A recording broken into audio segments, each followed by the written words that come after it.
2023 wasn't a good year for the Carolina Panthers, but I'm trying to make 2024 a better one for myself. Get started on your resolutions with Factor so you're ready for the new year. Factor's ready-to-eat meal delivery takes the stress out of meal planning and sets you up for success in the new year. Skip the grocery stores, prep work, and cooking fatigue. Instead, get chef-crafted, dietitian-approved meals delivered right to your door.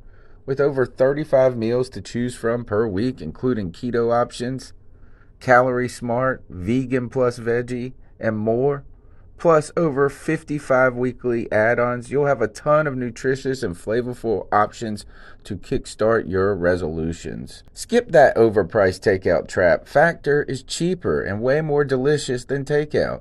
Get chef-crafted, restaurant-quality meals delivered right to your door, and they're ready to heat and eat in just 2 minutes, which means more time for you. Head to factormeals.com/C350 and use the promo code C350 to get 50% off. That's code C350 at factormeals.com/C350 to get 50% off.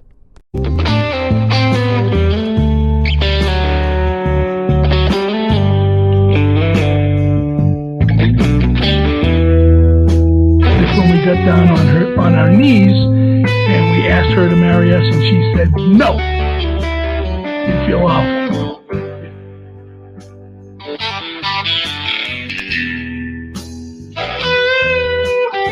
You know, do you want to lose, David? No. Nobody wants to win. Everybody wants to win. I want players that hate to lose. Plain and simple. I want players that I know when the game is over, they are crawling into the locker room and they need help getting their gear off. And it's going to take them time to get in the shower. I want the buses to be late to the airport if we travel.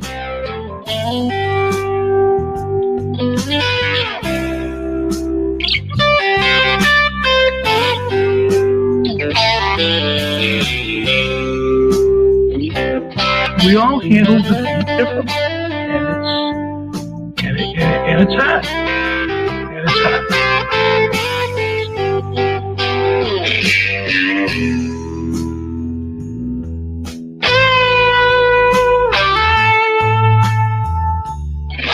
What is up, Panther fans? Good to say I'm a sore loser.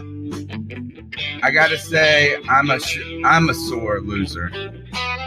As the Panthers season continues to circle the drain like a pre-Al Gore commode, it's taken a long time to fully flush.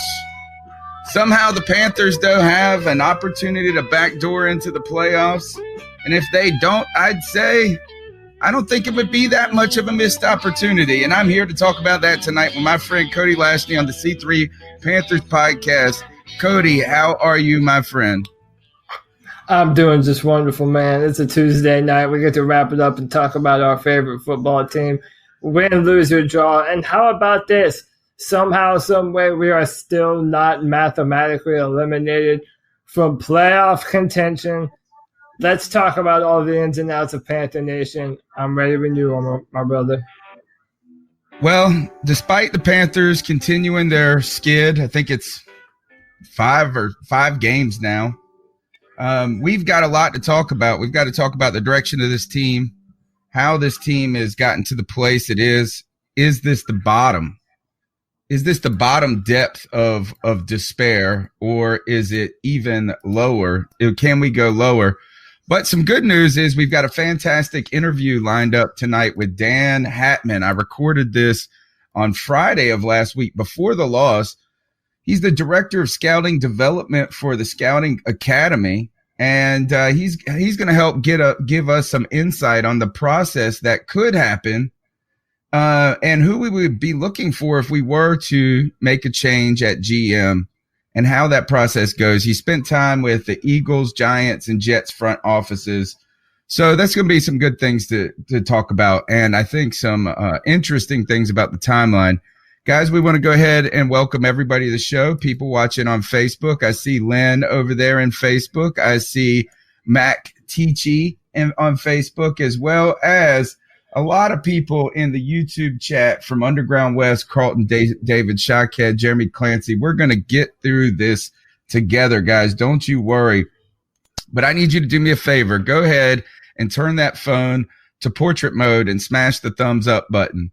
Also, if you listen to the podcast, we have now joined a media group, Overtime Media Group and Network, that is going to help us do some post-production things, maybe take some of the load off for me. But part of this is that we're going over to a new platform of Megaphone for the podcast. This is all back-end stuff. Nobody's going to see anything different. The show's not going to change at all. But there is going to be a new RSS feed. So if you don't get your podcast through iTunes, Stitcher, you won't even notice a difference. It's going to just pump right in. But if you're like one of those people who directly subscribes to an RSS feed like myself and uses kind of a third-party app, you're going to want to update the new RSS feed. That link can be found in the show notes on Facebook as well as on YouTube. And I'll make some announcements in the feed stuff and some things like that. And I hope that the show will go on uninterrupted.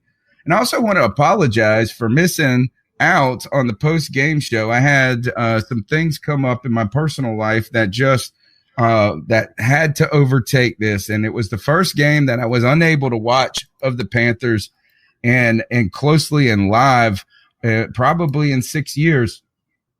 So been trying to sort those things out, but the C3 podcast lives on and continues. Cody, that Browns game, it has gotten bad. The things have gotten bad. We knew that this was not going to be an easy opportunity for the Panthers, and one that could be easily missed. 5 straight losses. You lose in Cleveland. They look like a team on the upswing. We are a team clearly on the downswing. Where is the bottom to this whole thing? Well, I don't know. The bottom appears it would be 6-10. We have all the rest of our games moving forward are all in the division. The Saints and the Falcons, 2 teams we know very well, and 2 fan bases that we don't like a whole lot, 2 teams that we don't like a whole lot. But it's just I just think what could have been is what makes everyone so upset and depressed. Knowing that we were 6-2, we were on a roll, we were doing so many good things, and then for this to happen, And I also agree with Carlton Cohen in the YouTube chat. I mean, minus the Pittsburgh game, these have all been games that are close. I mean, we were not far away from winning these football games, but just 1 or 2 calls, or as Ron Rivera calls it, missed opportunities impeded our path to victory. I don't know. Like I said, we're not eliminated. The Vikings are a bad football team right now. They just fired their offensive coordinator. Philadelphia doesn't look a lot better. We are not far out of the wild card spot right now. So who would have thought, man? Shout out to Ten Tizzy, who's hanging out in Shindig and dual watching in YouTube. Also, John from Mass, Craig McCoy. I did miss a heartache. I was able to see parts of it and see the box score, but not devoted my full attention. And I've watched some of the condensed game format here.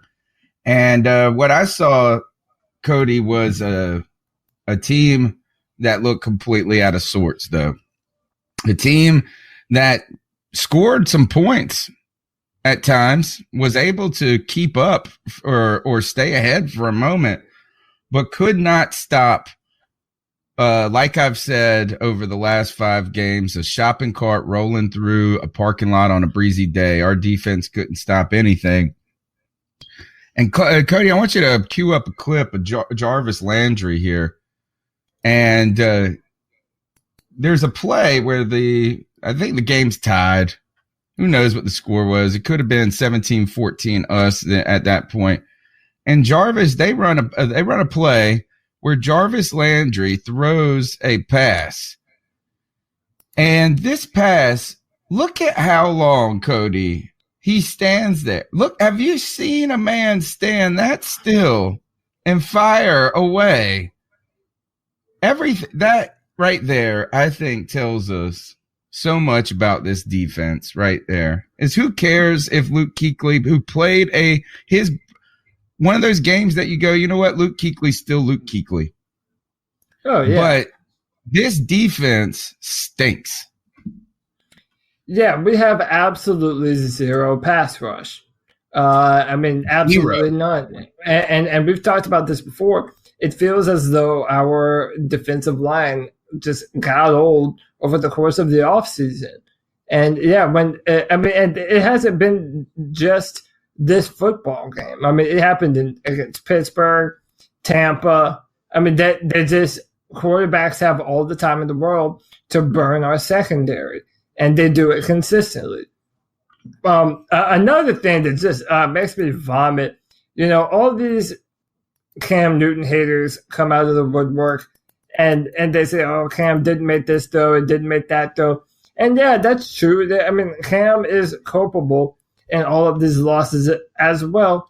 But man, look at how much time these other quarterbacks have to work with, and then when you look at the film, some of which we'll show later. I mean, Cam just is not working with the same thing. The announcers say that he needs to step up into the pocket. How? Is he supposed to stand on the back of Matt Khalil, or Ryan Khalil, rather? There's just the trenches are the problem with the football team on the offensive and the defensive line. But yeah, Julius Peppers, he's not a consistent threat on the edge. Mario Addison has disappeared. And because of that, our interior guys, I mean, they're left on an island with double teams and triple teams almost all the time. So, yeah, it's a bad problem right now. Shotcad says that our pass rush problem has been an issue since week 2. Brother Herbert in here calling out the excuses. And let me tell you something right here. Is that at this point in the season, it's so bad that really we've had some things go. Is that I don't fully believe that Cam Newton is healthy unless that he has such a violent throwing motion for his whole life that he's actually lost the strength of his arm, because that ball is not getting there. It's just not getting there. But at the same time, here's the problem with Cam Newton's season so far. Despite having high completion percentages, despite not really losing games for Carolina, I think that Tampa game, you could say he lost the game for us in that his gameplay was so bad, it was hard to overcome. But here's the problem with Cam Newton this season for me is that out of a lot of these games, he's had an opportunity to be a hero. He's had an opportunity to win the game for us as well. And he has not been able to capitalize on that. If you think back to Detroit, the missed pass in Detroit, if you think about some of these missed throws at the time, when you get the ball and you can drive the field with an opportunity to tie, to win, which I feel like there have been 3 or 4 games there, Cam Newton has not delivered. And while the offensive line is not particularly helpful there, and it's starting to continue to show more and more each week. At the same time, Cam Newton has not been able to overcome that. And right now, I can only hope that it's an injury that is the signal or the reason for those things. Because if it's not the injury, then you got to just be disappointed in the play of Cam at the end of the day, not winning the game for us. And he's had opportunities to do it, Cody. He has had opportunities to do it. Again, there are people in the chat, people online that say we're not holding him responsible. We absolutely are. All you have to do is listen to the words that are coming out of our mouth. But one of the things is that I've been saying is that this entire team is not playing complementary football. They're not helping each other win the football game. You have receivers like Devin Funchess that runs the wrong routes, and that would have been a touchdown if Devin Funchess would have turned around and gotten his head around and put his hands on the ball. And then Cam Newton has made some throws that he absolutely should have made. In fact, I'll start with that. since I'm such the apologist, there is a I'm going to play the clip. I got it queued up right now. This is the Devin Funchess. This was a strange play to me. Devin Funchess, and I hope the clip works. It might be just taking a second for my eye. I didn't cut it very well. But Devin Funchess runs this route, and it's not playing for some reason. And I thought that Cam may as well have hit the dude in the head. Right? Is that I guess it didn't fully export. But Devin Funchess is going to run this route right here, guys. And Cam, I don't know if it was just where the ball, it wasn't that far away from him. I thought it was about to hit the dude in the head. He had not turned around at all. Let me see if this other one works any better. I think they're the same clip, though. So, Cody, it's a failure here. Is that true? True. Cam Newton has not been the hero, but there have been a lot of failures when it comes to this team. And you got to say this, is Devin Funchess has played so poorly this year. You're almost thinking each game he's lost $1 million of his future contract. Lost money, and I believe that Devin knows it too. This is, say whatever you want about Devin Funchess. I never feel as though he doesn't care or that he doesn't want to be here or that he plays with an attitude or whatever. I've never felt that way about Devin before, but man, I did this one. I felt like Devin feels, and this is something else I wonder if everyone else has noticed. His snaps have been limited. They are not putting him on the field as much as they previously were. Now, he's had a back injury that he's been having to deal with, and there have been some other issues of his. But I believe that even the coaches now are telling him that they don't trust him as much as they once did, and I feel his attitude is now starting to show that as well. Frustration, maybe. What about this? Yeah. Lynn said in the chat room, this is a disturbing comment and one that needs to be talked about. Devin Funchess talking about himself in the third person. And how annoying is it when someone talks about themselves in the third person, A, and what does that really tell you about the difficulty that they're having with struggling with all this stuff, that now they have taken to viewing themselves as an outsider? This is not good. Devin Funchess has not been good. There really just hasn't been anything good on this team. And it's actually Actually, there is one thing. Ron Rivera, Cody, let's cue up Ron Rivera here, because Ron Rivera believes that there are some good things, some promising things that could be seen in this Cleveland game after a 5-loss stretch. And it's hard for me to fathom what that could truly be. But I got one person's name only that I will field in this. Here we go with Ron Rivera talking about some of the opportunity or some of the positives to take away from the Panthers' 5th consecutive loss and potential ruining. Do I got it in the field? Yeah, I have it. I'm just waiting for you to finish.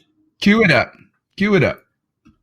You, as a defensive-minded coach, you're always kind of looking at that side of the ball. But when you're there kind of in the central hub of everything, calling the plays, are you able to see kind of those sore spots a little bit clearer and see where things need to get fixed, or is it kind of the same as usual? No, what I saw from this game was promising.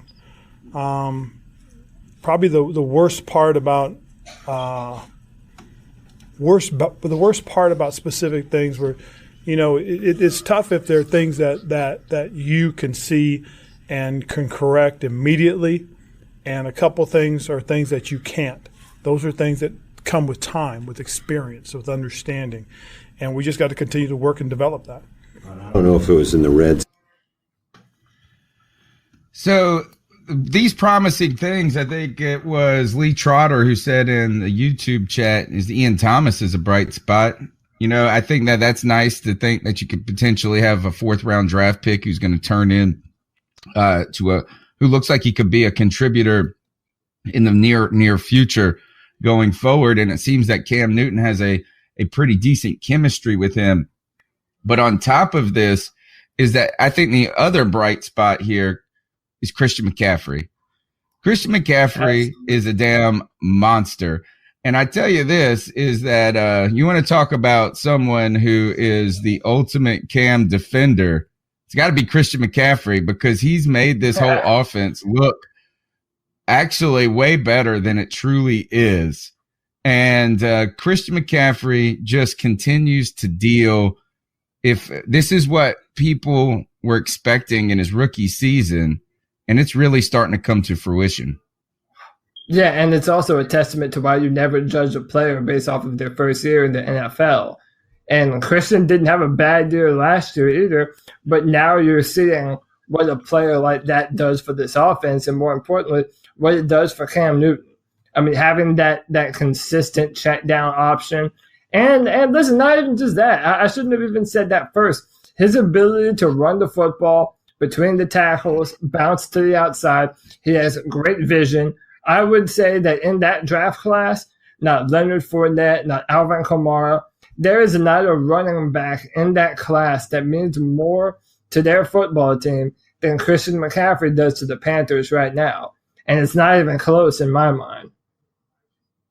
I think we're going to go ahead and start getting into some of the cat calls, because there's a lot of calls that would have been in the post-game show that came in that we're going to feature, and more people that have continued to call in. We got 3, we're going to do it in segments. We're not going to do all the cat calls at once. We're going to do part 1, and then we're going to come back, talk a little bit more of the team and respond to those conversations. And we still got the Dan Hatman interview ahead. So if you want to be a part of the show, you can call the cat calls line. The number's 252-228-5098. You can leave a voicemail anytime. There is a 3-minute limit, right? And we're going to keep these calls moving, and we're so appreciative of you guys' support and helping us get through this difficult time. You can also be a part of the show through a more involved experience by using the Shindig app, or accessing the Shindig link via the Chrome browser. You can find that information in the show notes on YouTube and Facebook. All right, let's jump into this week's cat calls. What are your thoughts on cat calls? Yeah, you shouldn't do that to somebody. And how did that make you feel? Very uncomfortable. So how do you think catcalling makes the person feel? It feels good, like. Who's that cat sitting in the back corner with his face buried in his nose? Who's that kid that can use one?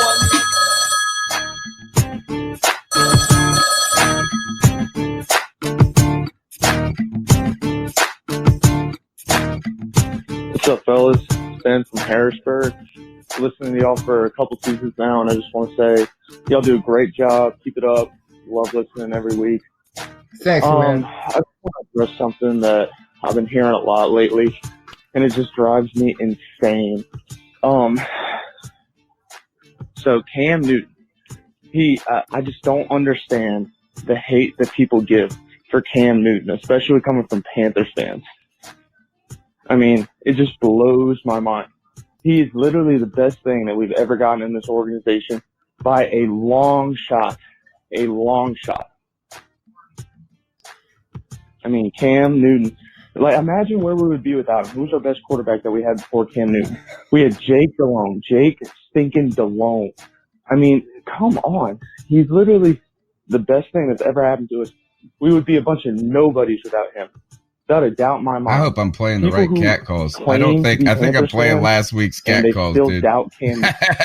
I'm pretty sure those were last week's cat calls. Let me see what we got here. I don't remember. Hey, y'all. You might. How y'all doing? This is G Cavassier. Hey, man.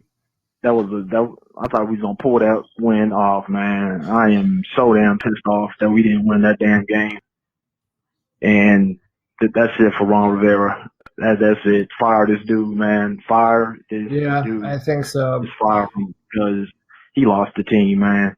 I mean, Cam did the best that he could. On a good note, Ian Thomas, that boy played his damn heart out, man.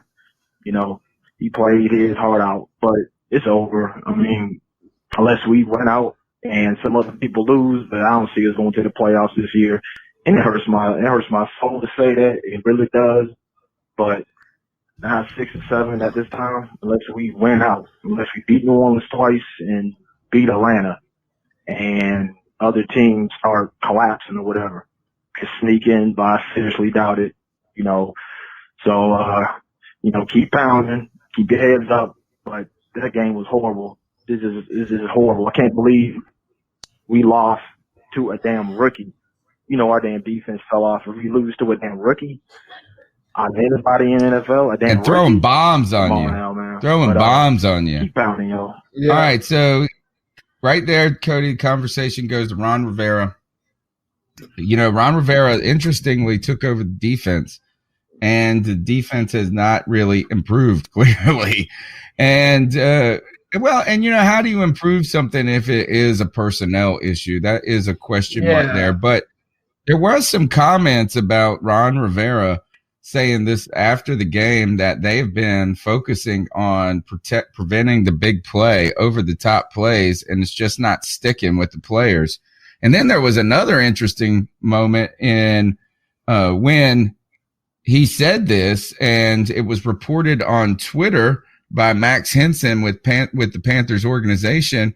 And then Panthers player Rashawn Golden, who has now deleted the tweet, puts up a tweet with a waving couple of hands. And I got to wonder, my first instinct right there was, is this like waving like me over here, put me in, coach? Or is this waving goodbye to Ron Rivera? It has now been deleted.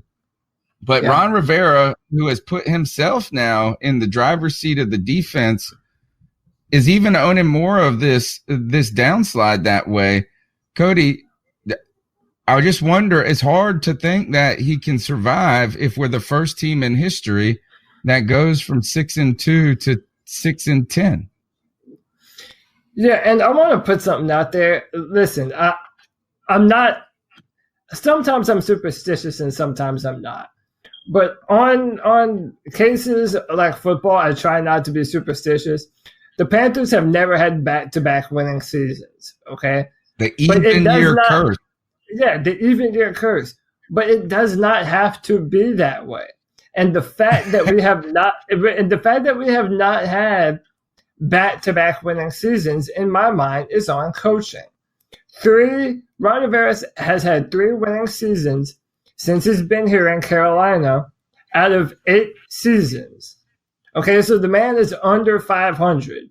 And I'm not counting 2014, where we made it into the playoffs, where the division was terrible.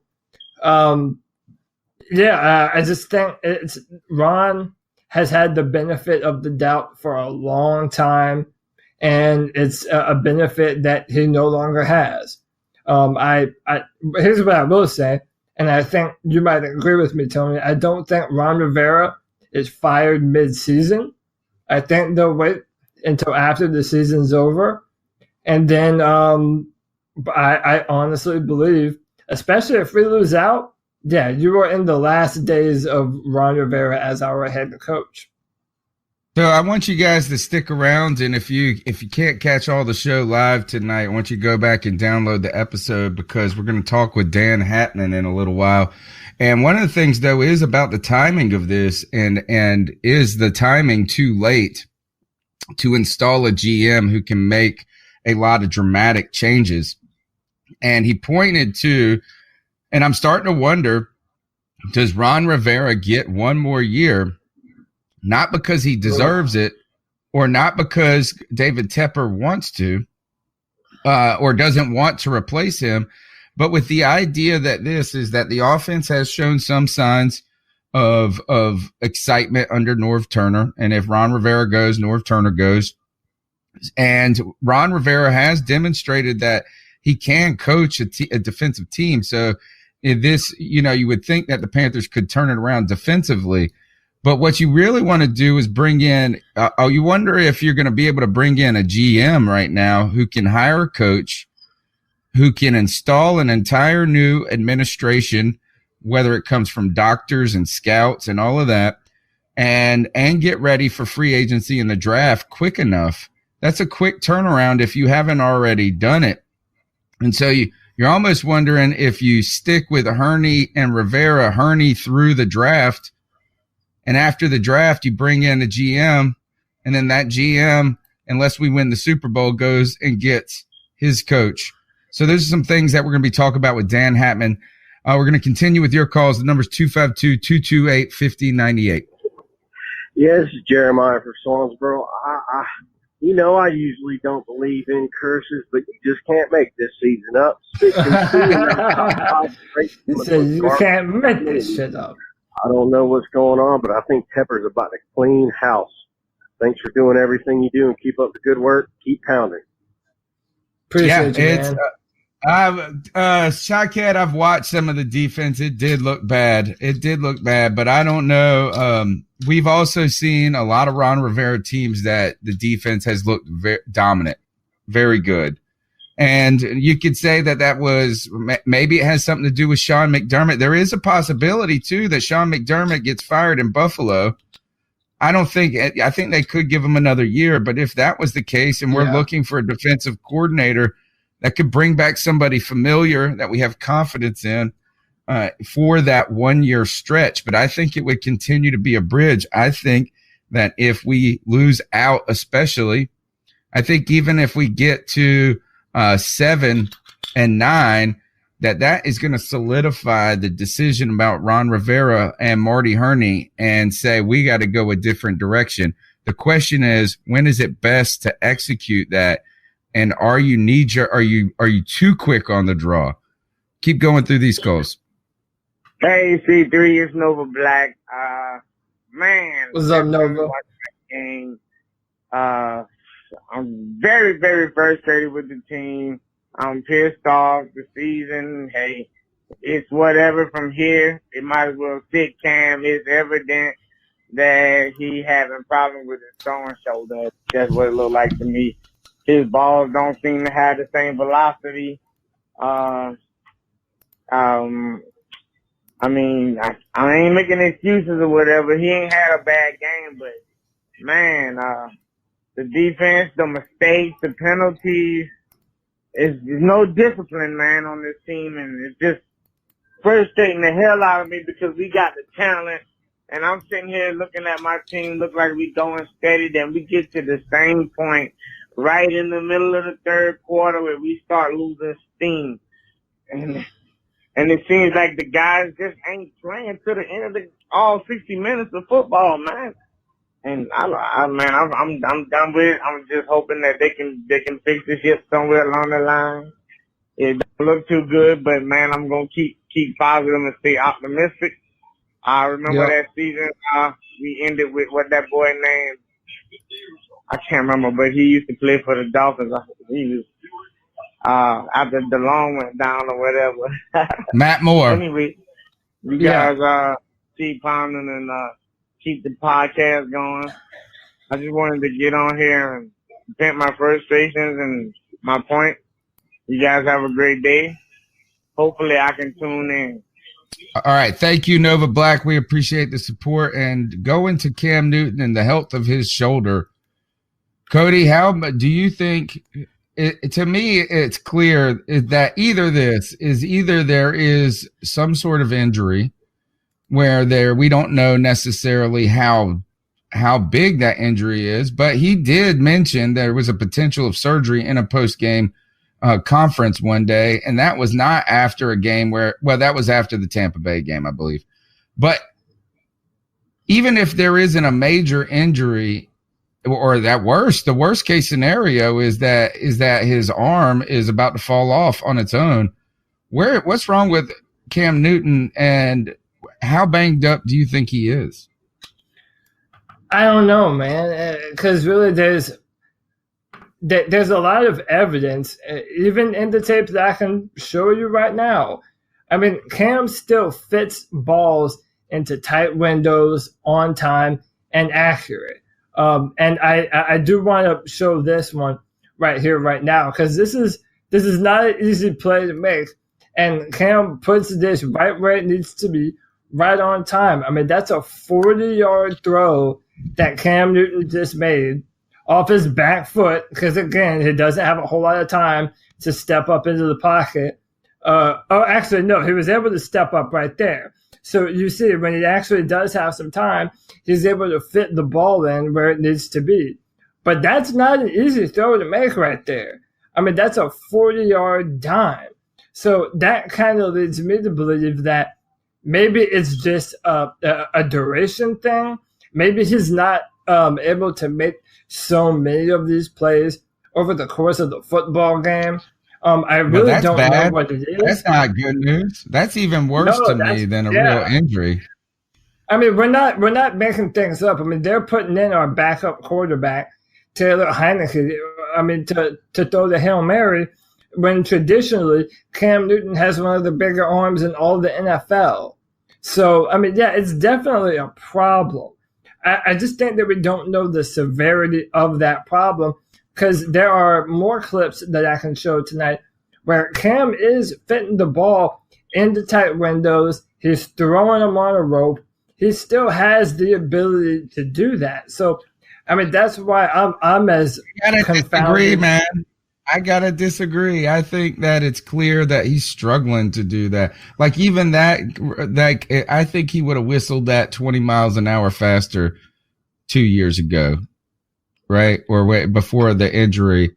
I don't know what's happened. You know, you gotta wonder: has he aggravated? Has he fallen on it? Has he gotten tackled on it?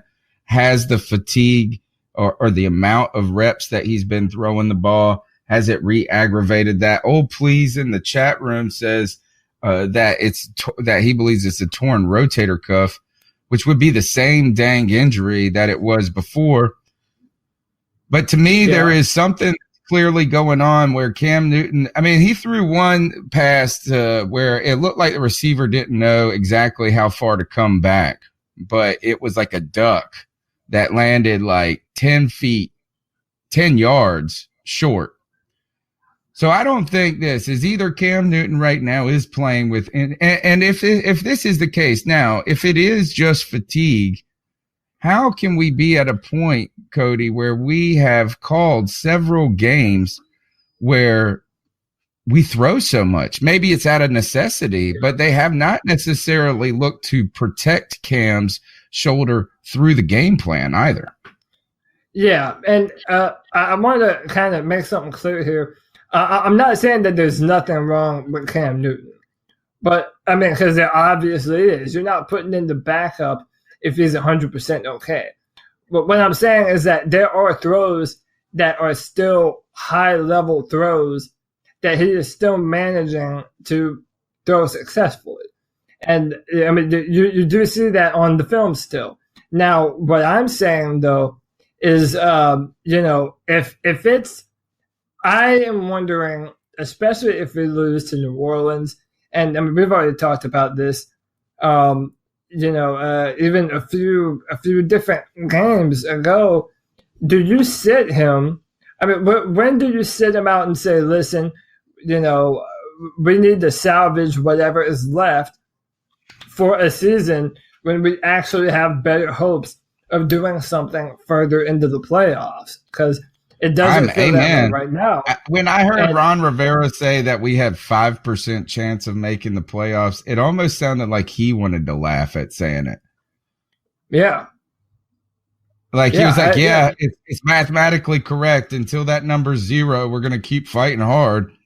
But I really don't even barely believe that we should himself, which may be the nail in the coffin for Ron Rivera, is that Ron Rivera has never lost the team in the locker room down the stretch, even through tough times when we were calling. We've been through this before, folks. We were there in 2012. We were there again in 2014 and again in 2016. In so many ways, Ron Rivera is able to hold this team together throughout this. He has been a grounding force, a steady force, and that has not been the case. He looks shook up there a lot of times. Now, here's a comment from Mark Newton in the Facebook chat. He says, we will never win a Super Bowl with Cam Newton as our quarterback. Yeah, he's a big completion percentage and broke a lot of records as a quarterback, but he's not consistent when the game is on the line. nor is he good while passing in the end zone. Despite him passing, the play calling has been terrible. They shouldn't have let Cam pass the ball within the 5-yard line on the second and third down. Should have let CMC finish the job and run it, or let Cam run it in. I could go on and on about how badly we've been, but that's what's on my mind. And, in the past, I want to fight that so hard. I don't believe that Cam Newton will be an impediment to us winning the Super Bowl. But again, like we started off in the show, Cam Newton's had some opportunities to be the hero, and he hasn't been able to capitalize on those opportunities. In fact, as Ron Rivera would say, some missed opportunities there. Yeah, there have been a lot of missed opportunities. And what baffles me is the success that McCaffrey has had in the red zone this year, the success that Cam Newton has had running the ball in the red zone this year. You're on the goal line. The game is on the line, and it doesn't even dawn on Norv Turner to call the run for either of them. I don't know. I just don't understand that. And you're not Devin Funchess, I feel like there have been plays where Devin Funchess should have been the primary read, and he hasn't been. There's a lot of play calling that I don't love from our offense right now. But listen, I'll fight anyone and everyone to the death. This is not a better football team without Cam Newton. You put any other quarterback, I don't care who you're saying, Rodgers, Mahomes, I don't care right now. This team is not a better football team with another quarterback. It all boils down to we have to have better offensive line play. I'm not saying they're terrible all the time like people say that I say, but we have to have better offensive line play. And we have to have better routes run by our receivers other than just Curtis Samuel. And I'm willing to fight and die on that hill. I'll be the pariah. I don't care. Well, Cam Newton is it's going to be hard to find an alternative that would be superior to Cam. And he's had to deal with he's done so much with so little throughout his career. This year, right. As he's been really great at so consistent throughout the season, and really just it seemed like making good reads, doing really limiting the inaccurate, like crazy dumb throws until we started to see maybe some signs of injury. But again, there has been some true opportunities late in games where he could have hit a guy, and it was at that point he made the mistake. And you know what is I want Cam to come back healthy and to hit that guy so I don't got to ever deal with these questions again in a way.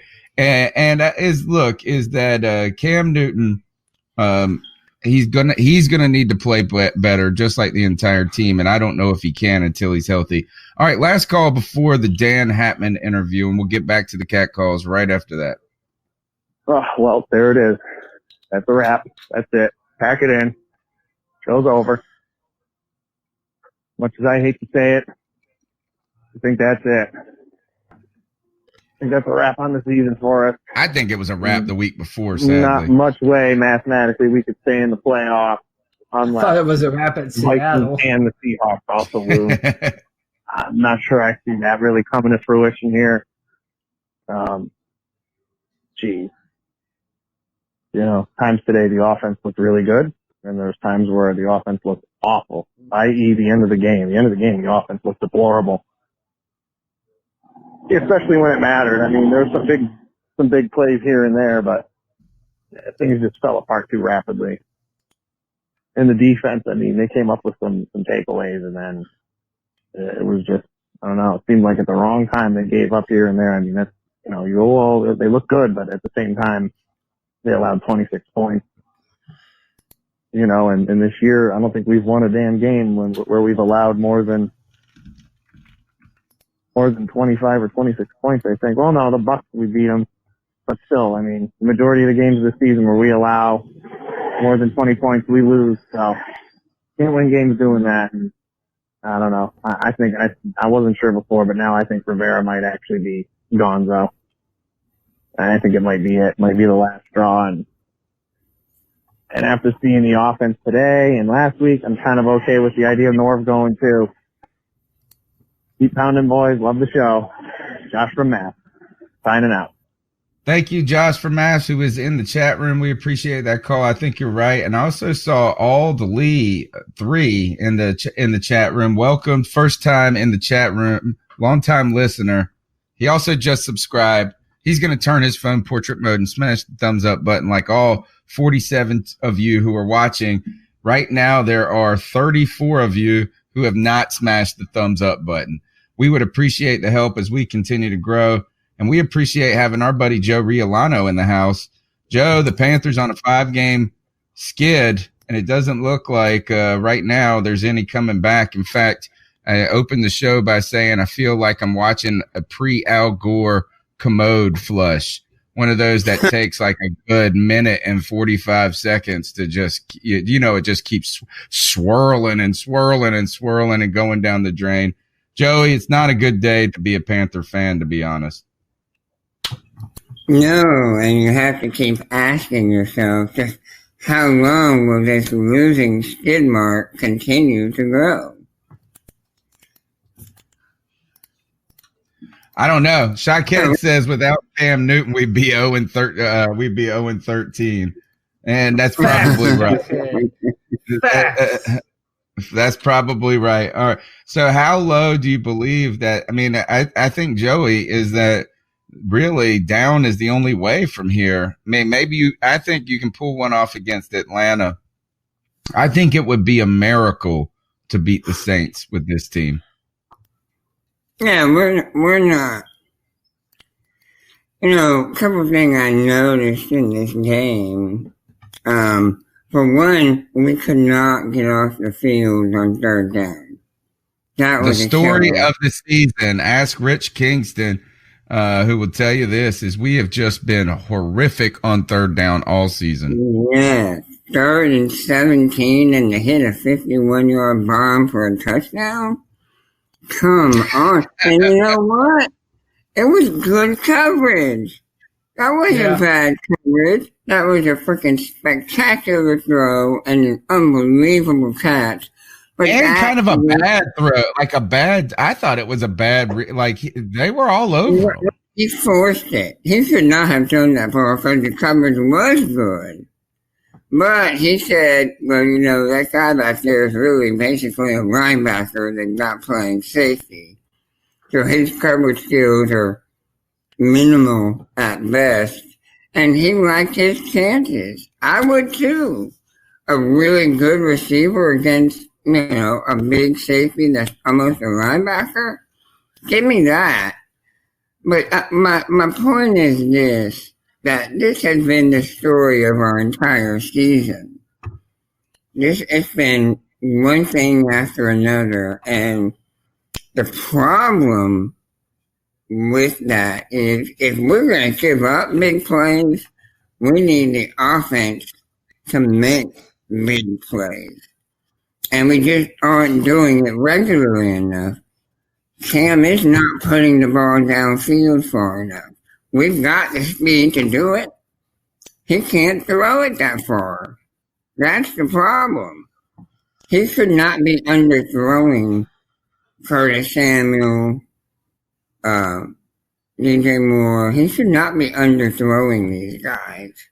But I believe clearly a shoulder issue. It's got to clearly be a shoulder issue. No doubt in my mind. Now, as far as him needing to go back under the knife, that I'm not sure of. But there is certainly something wrong with that shoulder, and I feel if it is in need of surgical repair, he needs to do it now. So he has more than an entire off season to rehab it, because we know how long it took Andrew Luck to come back. Well, we saw with Cam Newton when he waited into April, right, to get that last shoulder surgery. And whatever they tell you the timeline is for a guy to come back, it's never that. No, it's always more long. than what they I say. think the only person that has defied that is Adrian Peterson. Yes. And maybe Cam Newton has the genetics that could put you on the right side of it. But is that, Josh from Mass pointed out that this could be linked back, and Joey, you've pointed this play out when TJ Watt just smashed him right on that shoulder in that Pittsburgh Steelers game. And it was after that game. Yeah, it's after that game you see a real decline in the play, the beginning of it that just continued to worsen and worsen. All right, the Cat Calls number is 252-228-5098. We're going to get back to your calls. We're going to get into a Dan Hatman interview. But before I do that, Cody, I know that you're excited to tell people that you are capitalizing on your interests in the drafting world. Indeed, I am. And first, I want to give a very solid thank you to C3's very own Aaron, a.k.a. Mel Mayock, for recommending me to even do this in the first place. But I'm going to drop a link in the YouTube chat there. And every other Tuesday, I am going to be doing mock drafts for the Carolina Panthers, selecting for the Carolina Panthers on drafttech.com. This is something I've been interested in for a long time. They've been kind enough to give me the opportunity to showcase my talents and drafting for the Panthers and changing everything to do with our team needs, things such as that. It's every other Tuesday. There is a brand new draft on drafttech.com. I write up a little blurb, a little short to do about the Panthers, where they are so far in their season, what to look forward to. And as it comes time for the draft, I'm going to have a lot of hot prospects to be looking out for. So I want to thank the guys at Draft Tech, Warren and Dean, who's been on the show before. And I just want to let everybody know and check out drafttech.com. It's a cool site, and one that I believe that the way you found your way to C3 was through a link on Draft Tech that absolutely that brought you to the promised land. Yeah, Mel had posted a link to the C3 show in the chat, and ever since I came here, that was that was it, man. So full circle. And again, I want to thank you guys for having me on the show, and Draft Tech for letting me on to do this. I'm excited. All right, man, that's great. Great opportunity. It's going to be fun to see. And especially now, that didn't matter to us a ton when we were 10-6. Didn't matter to us a ton in 2015 when we were 15-1 and then going on and winning playoff games in the NFC Championship. But now, when you're 6 and whatever we are, 6-7, is that where we're at? Yeah, the draft is pretty fun now, huh? Yeah, we have a losing record. We're 6-7. Yep, the draft is on our minds. All right, guys, go ahead and smash that thumbs up button, subscribe. Make sure if you're on the RSS feed listening on iTunes, Stitcher, TuneIn Radio, we're going to be migrating feeds and everything's going to be working just fine, but make sure everything stays up to date. Let's go up right now. We had the opportunity because this team now is in serious consideration of replacing a coach and probably and ideally cleaning house when it comes to a GM as well, not because of Marty Herney's done a bad job in his return, but because piecemealing it together might not be the best solution. So I reached out to Dan Hatman and to poke his brain because he's like a professional on understanding and studying GMs. Let's go ahead and cue that up, Cody. Part 1 of the Dan Hatman interview. I'd like to welcome Dan Hatman to the C3 Panthers podcast. He's Director of Scouting and Development for the Scouting Academy. Dan, thanks for taking some time to discuss some of what I would describe as the harder to pinpoint aspects of the NFL with GMs? Oh, it's the man behind the curtain, right? So yeah. Everyone tries to figure out, what goes into it and what makes a good one, and how do you find one, and how do you figure out if they're doing a good job, and all those kind of questions. So no, it definitely becomes a difficult one. It's very mysterious, and when especially for it being so important to the entire process. So I reached out to you because of your work on potential GM candidates that I ran across on Inside the Pylon, and I also have read parts of your master's thesis, and I got to say I'm jealous that because I don't think anyone but my mother has read my master's thesis. Fair enough. I would say that the topic here certainly lends itself to a slightly broader audience than most. Yeah, the diffusion of wig ideals in revolutionary America is not usually the topic people are Googling all day. But I'm talking about this is, look, the recent struggles in Carolina with Ron Rivera. Ron Rivera has come under tremendous fire, and we kind of have a bizarre situation with our front office. Do you think that if the Panthers are considering a coaching change, that this really means rethinking the front office entirely? And when does that process really start if it is shifting to earlier? The trick to this whole thing is that ownership piece of it. Obviously, when we kind of observe football from the outside, we usually get to that GM spot and we stop there and we discuss it a lot. And I want to on the call here today, but ultimately that guy is hired by the owner, right? And so that's the linchpin of this whole thing. When do they feel like they are ready for a change? What might they be looking for? Typically, we find that existing ownership, if they're going to make a move there, tend to go what I call like a 180 move from there. So if you brought in someone with a certain background and pedigree and it doesn't work out, you usually don't double down and do that again, right? As human beings, we usually go in a different direction. Okay, well, that didn't work, so let's go and use this set of parameters and this set of values to go look for a candidate. The interesting piece here is a brand new owner, right? So there's no objective evidence of what he'll do. We can try to look at time in Pittsburgh and say, okay, we'll use Pittsburgh as models, understands that family, been a part of ownership groups. That's where my understanding is David spent his formative years. But at the same time, we had that in going into Cleveland. So when they got a new ownership group came in, when Jimmy Haslam bought that team, he had been a part of the Pittsburgh ownership group. And so the assumption was maybe he'll go with a Pittsburgh-style model, and they'll hire someone, and those guys will be there for 12 years. Well, Jimmy's in like his fifth regime since he's owned the team. Right. So I have no idea what someone like David Tepper is going to do.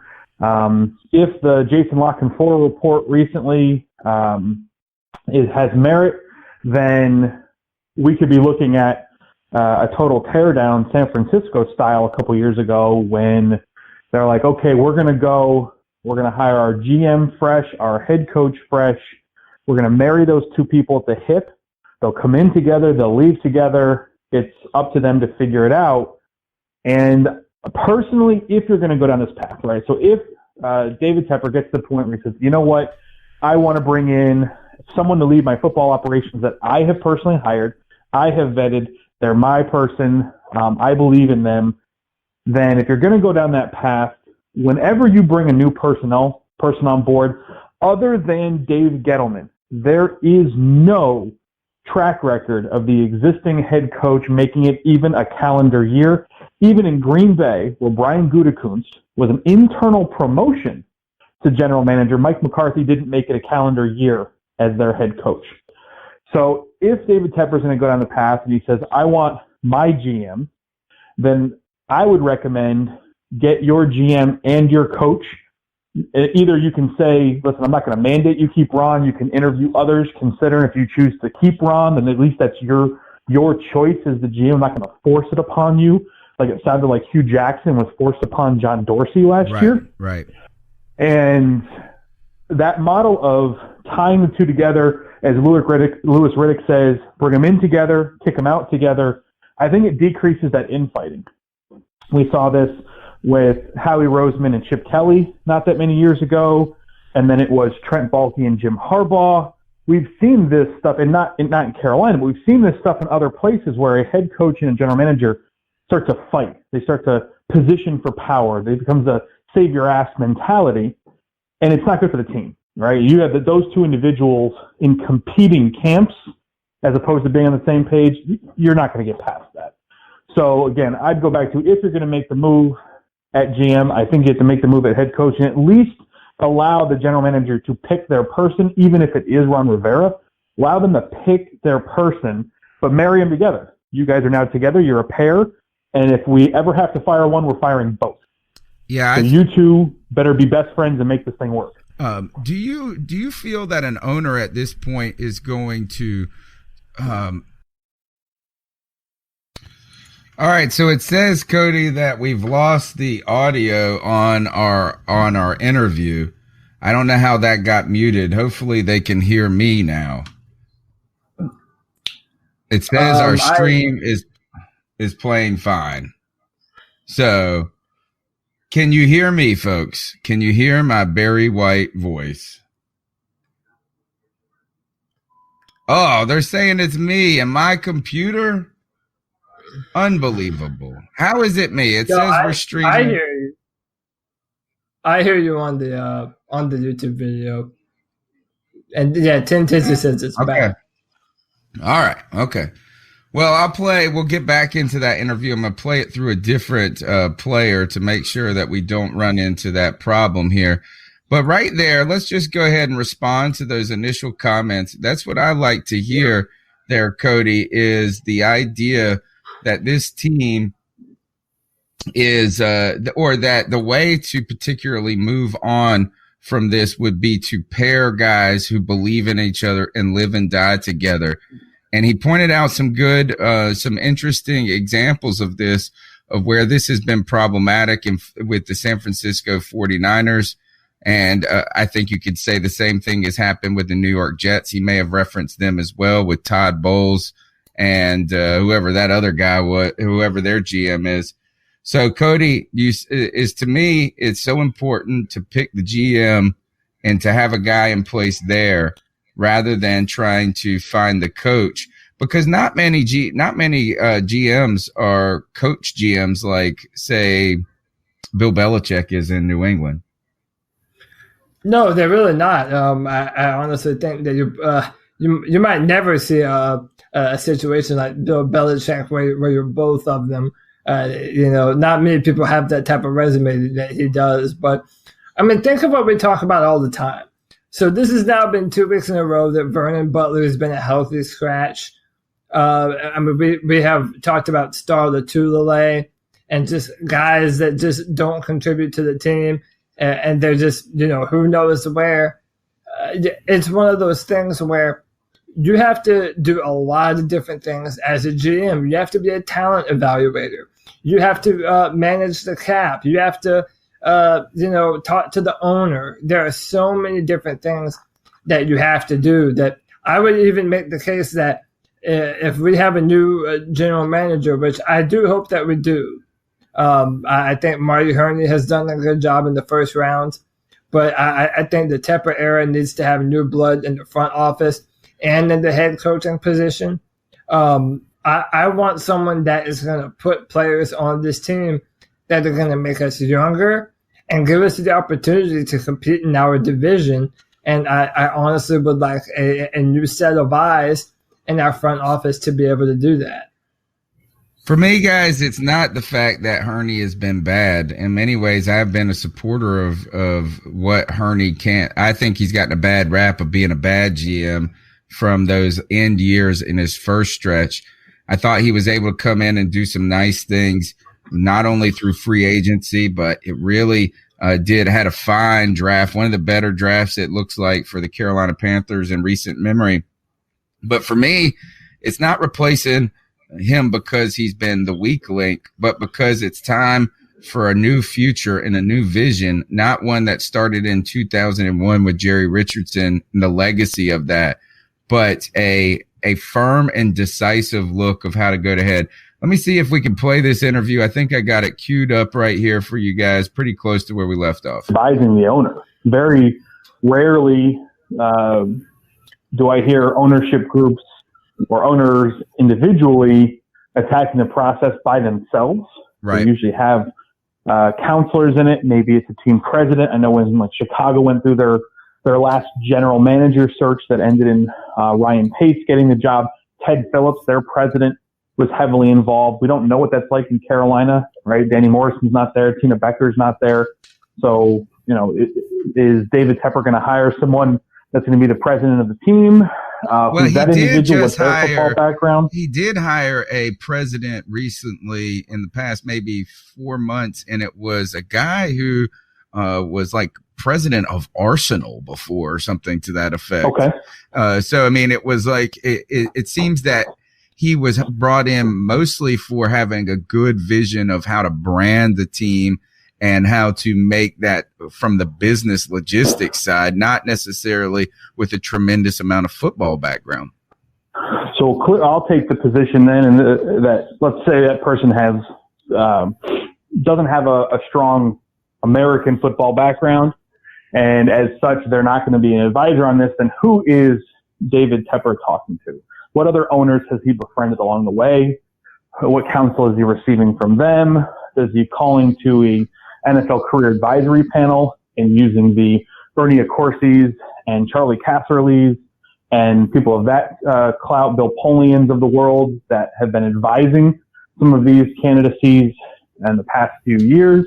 Is he calling a group like Korn Ferry, who's been doing this work on the outside? What agents have any influence in this stuff? That advisory, that influx of information to me becomes critical, because once that owner gets hyper focused on an individual, it's their decision. Like, I want to get this person. And to your question, if it's a coach, then you see the process change, and right. You'll see, an ownership group, they'll start doing what they call, we're going to run both searches simultaneously.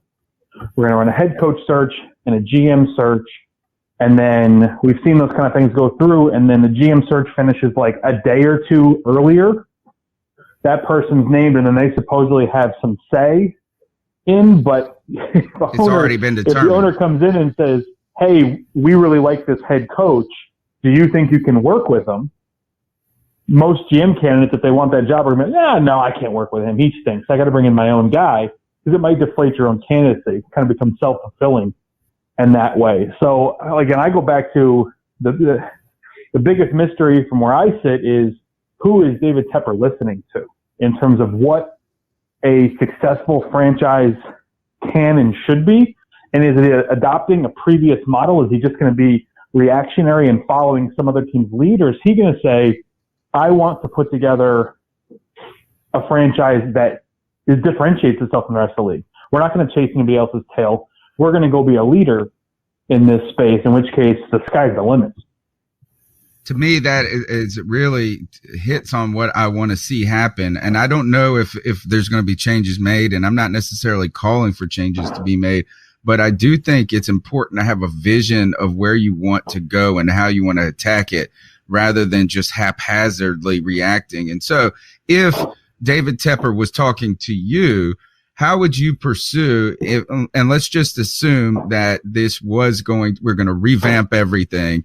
How would you advise him to target whether a GM or a coach? Because I've looked at the list, and I got to say is that it seems like if good coaches are hard to find, it seems like good GMs are even harder to find, and people are scared to really go after it and try a new guy. You got an offensive coordinator in Carolina, Norv Turner, and been many places and been successful as an offensive coordinator. His head coaching stops have not always followed the same level of success. And then the narrative becomes, well, maybe there are people that are just good coordinators and not necessarily good head coaches.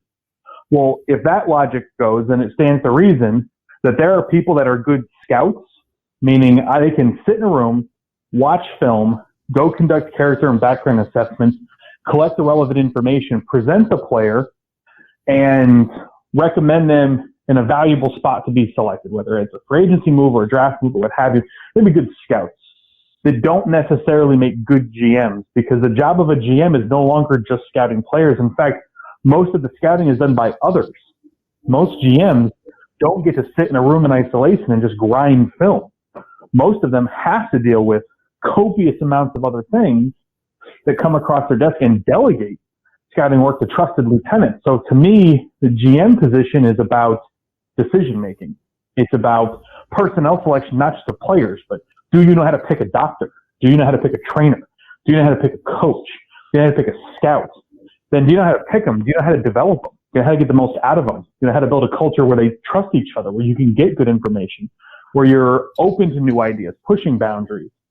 And we've seen people that were held up as excellent scouts not be good GMs. And then watch other people that no one really knew what was going to happen, all of a sudden kind of get their shot, and they were good GMs because they have those requisite skill sets. So to me, I think football operations, which includes your scouting department, but a few other verticals, you got to hire that person first. So typically I'd recommend go GM first, because they're going to oversee a lot of things. And then again, like San Francisco did, I'd be recommending allow that person to pick their coach. All right, so it's not forced upon them. If you're going to hire someone to run all personnel, allow them to run all personnel.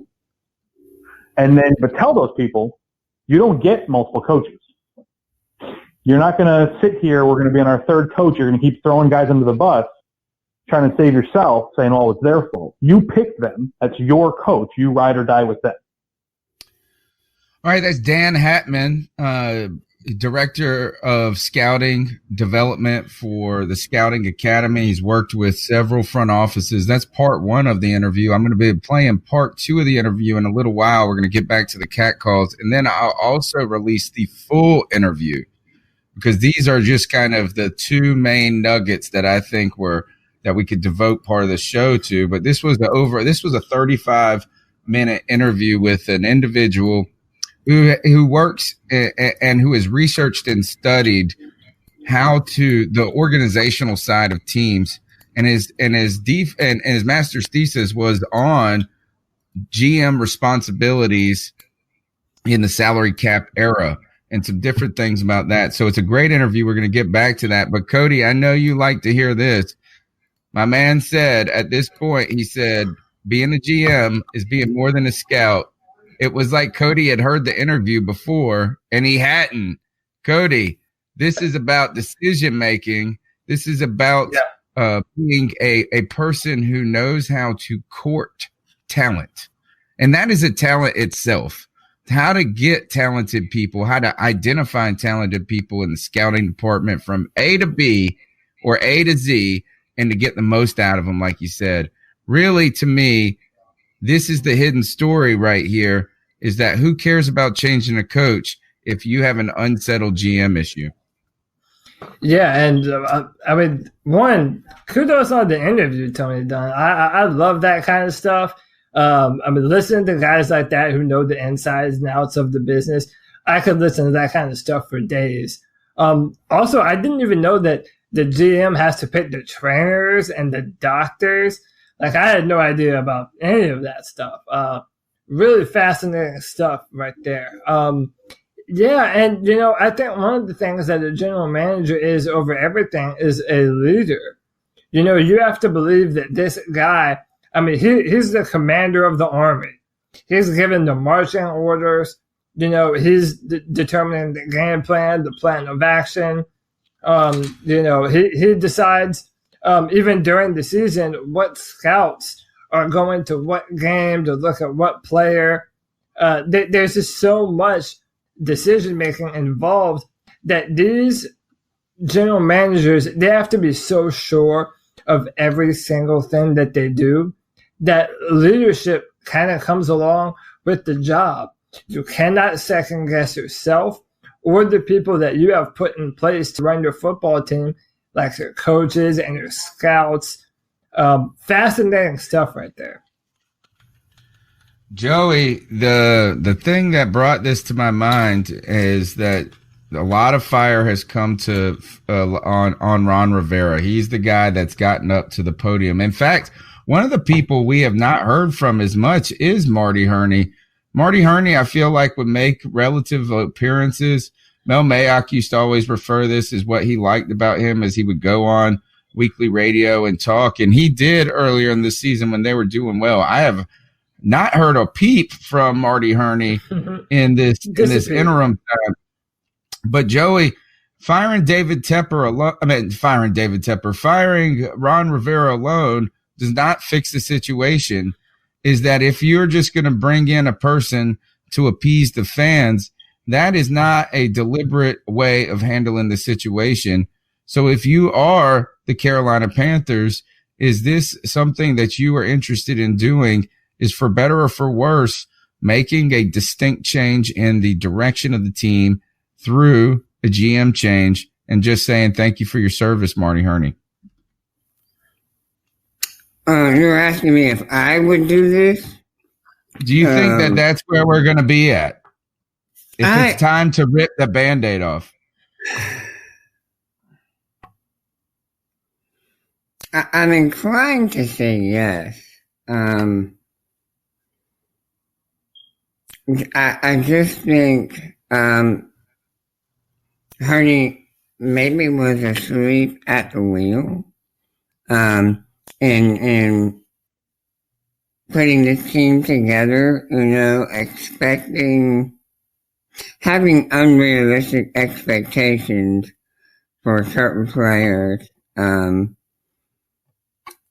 think Tepper may see that and want to move in another direction, bring in a fresh set of eyes.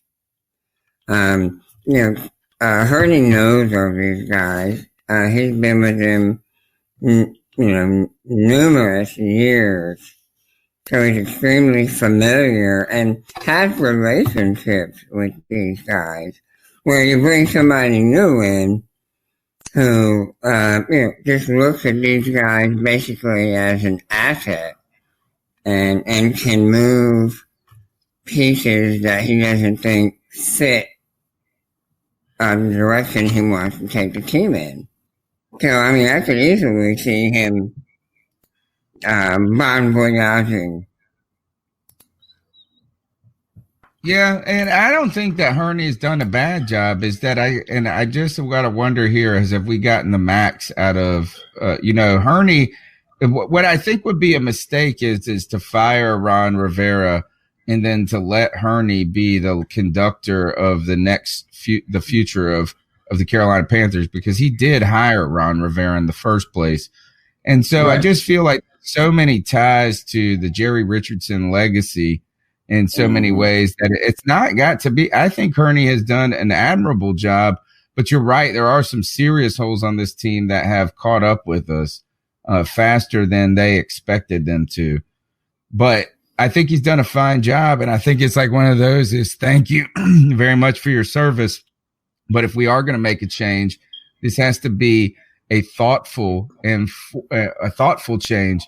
And I don't believe that Tepper will make changes without a clear plan where he feels this guy has not been reckless throughout his life. He didn't become a billionaire by being reckless, maybe by being bold, but not by being reckless. So, all right, here, let's get back to the cat calls. Let you guys direct this show. I feel like I can hear Joe's audio here.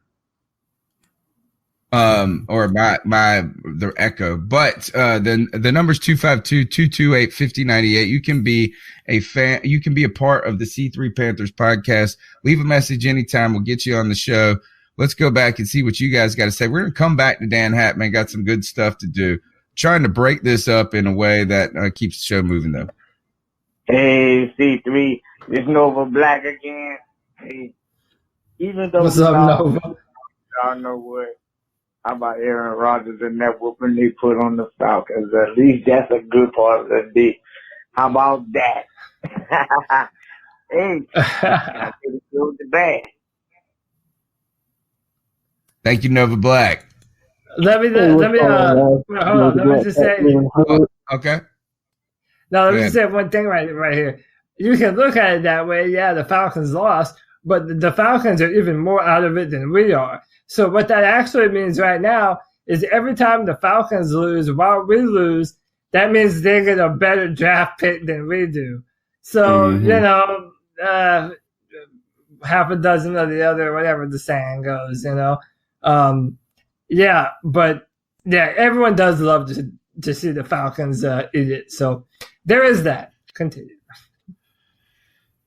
You guys go ahead and turn your phones to portrait mode. Smash that thumbs up button. Giving us a like on the show helps us rise the ranks. And right now we've got almost 50 people watching, 22 thumbs up. And I know you guys like the show. It's free. It don't cost you anything. Be a good Panther fan and keep pounding that thumbs up button. Here we go back to the cat calls. I bet you this sounded like Brother Herbert. Just really want to hear what y'all have to say about the end of that game. First of all, Ron Rivera should be fine. We all know that. I mean, he took over the defense, and it didn't really look much different. Luke Kuechly, don't understand what y'all are seeing. Luke Kuechly has been Luke Kuechly. Yes, he's missed a couple of tackles here and there. I get it. But he's still a monster. I don't know what y'all are saying. I don't know. Maybe I'm just not looking at it the right way. And Cam Newton, I can't wait to hear. I'm excited about this show because I can't wait to hear what excuse you're going to give me about Cam Newton. When it came to making big plays and everything like that,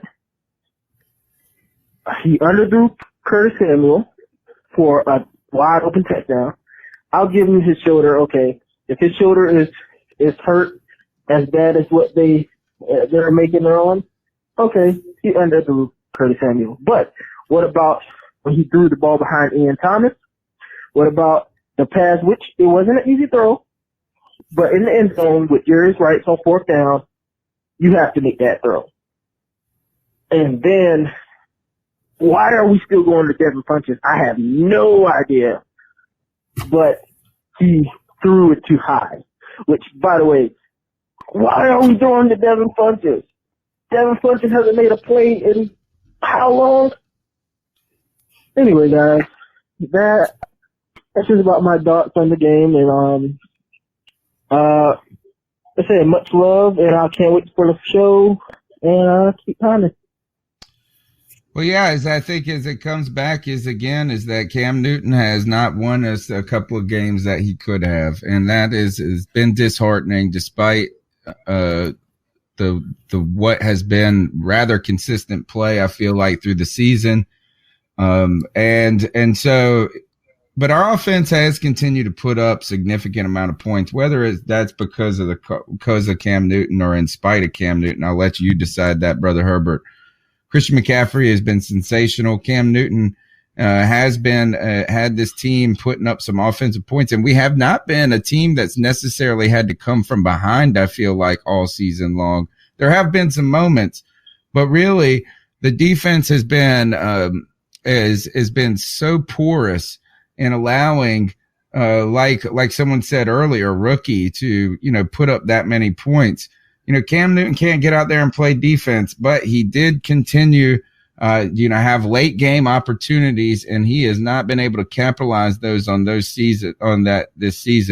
Could be a combination of the injury, could be a combination of frustration, or just could be a combination of is that Cam Newton is not perfect.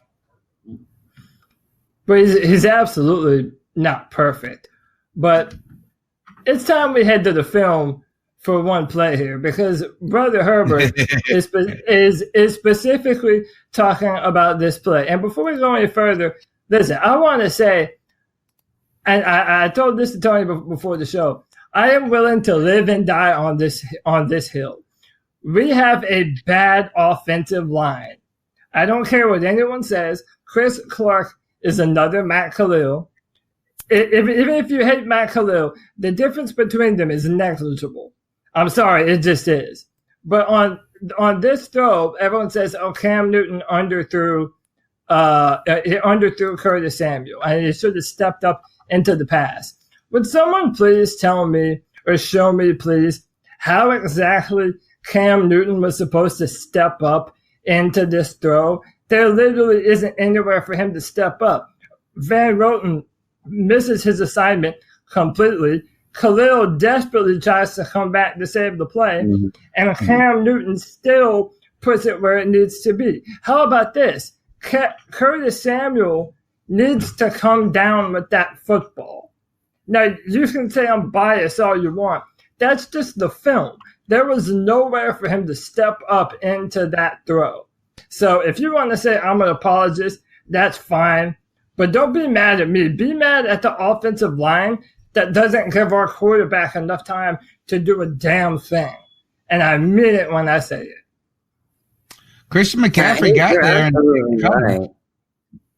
You're right, Cody. I mean, you're right on both ends. He didn't have anywhere to step up, and the ball didn't get there. Samuel just flat out dropped it, didn't make the play. However, I think a 100% healthy shoulder Cam is able to make that throw leaning back to Samuel on the run. There's no doubt in my mind. I've seen him do it 100 times before. I think all this does is lend credence to our thought that that shoulder is seriously in serious trouble.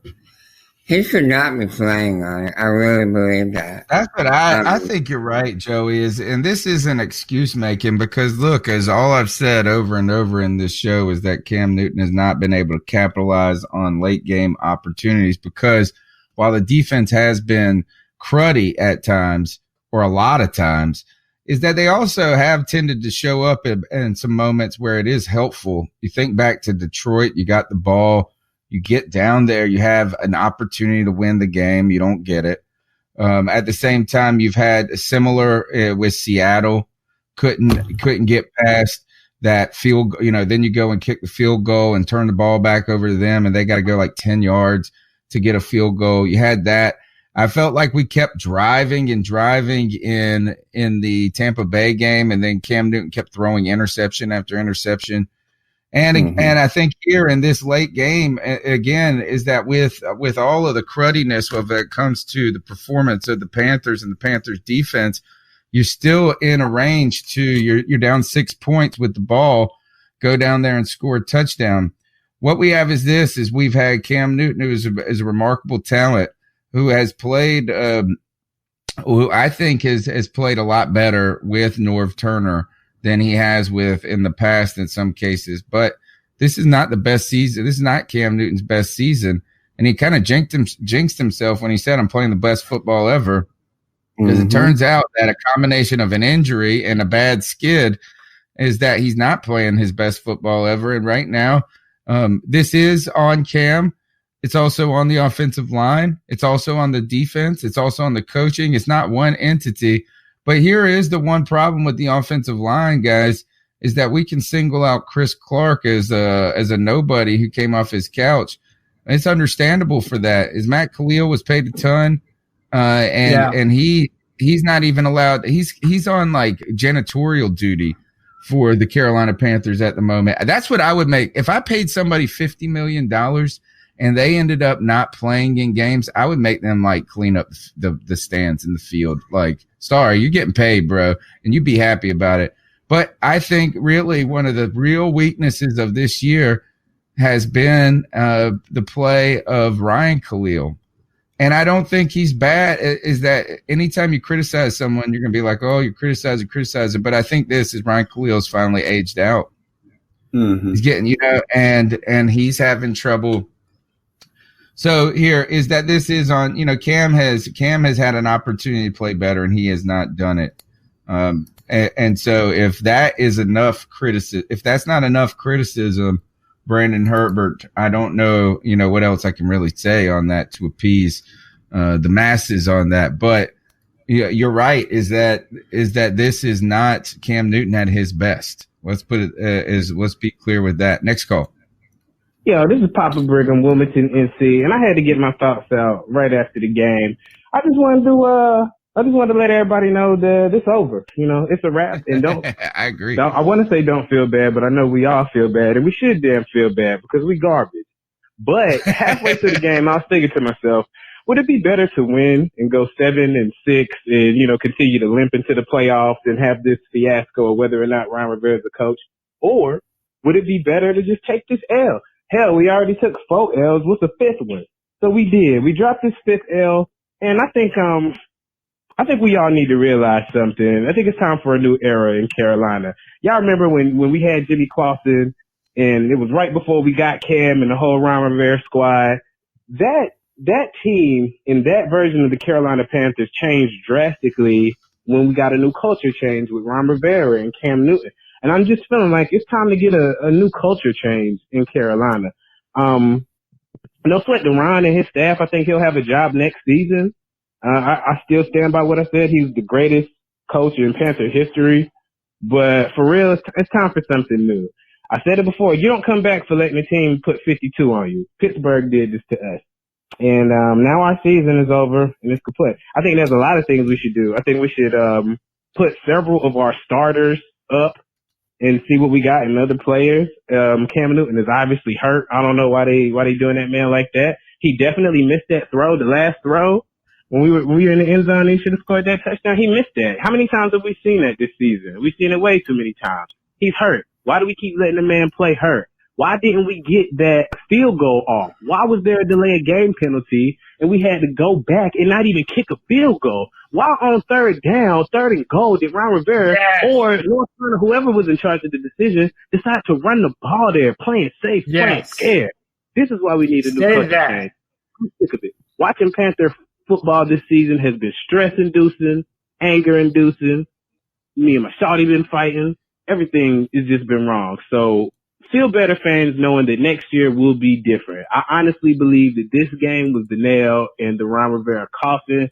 And, you know, I wish him luck, and I wish my team more luck. So everybody keep your head up. We'll get them next season.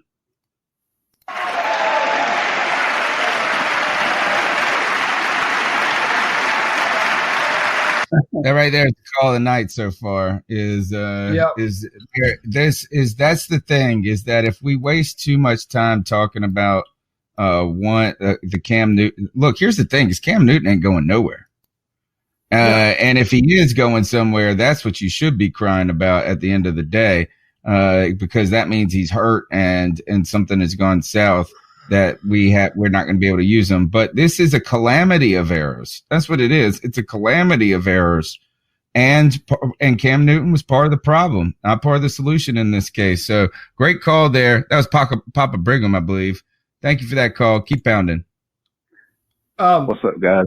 JC out of Newport, NC, calling in after our 5th straight loss, and really just at a loss for words. I know Coach is going to throw out that term, missed opportunities, and it's going to be all right.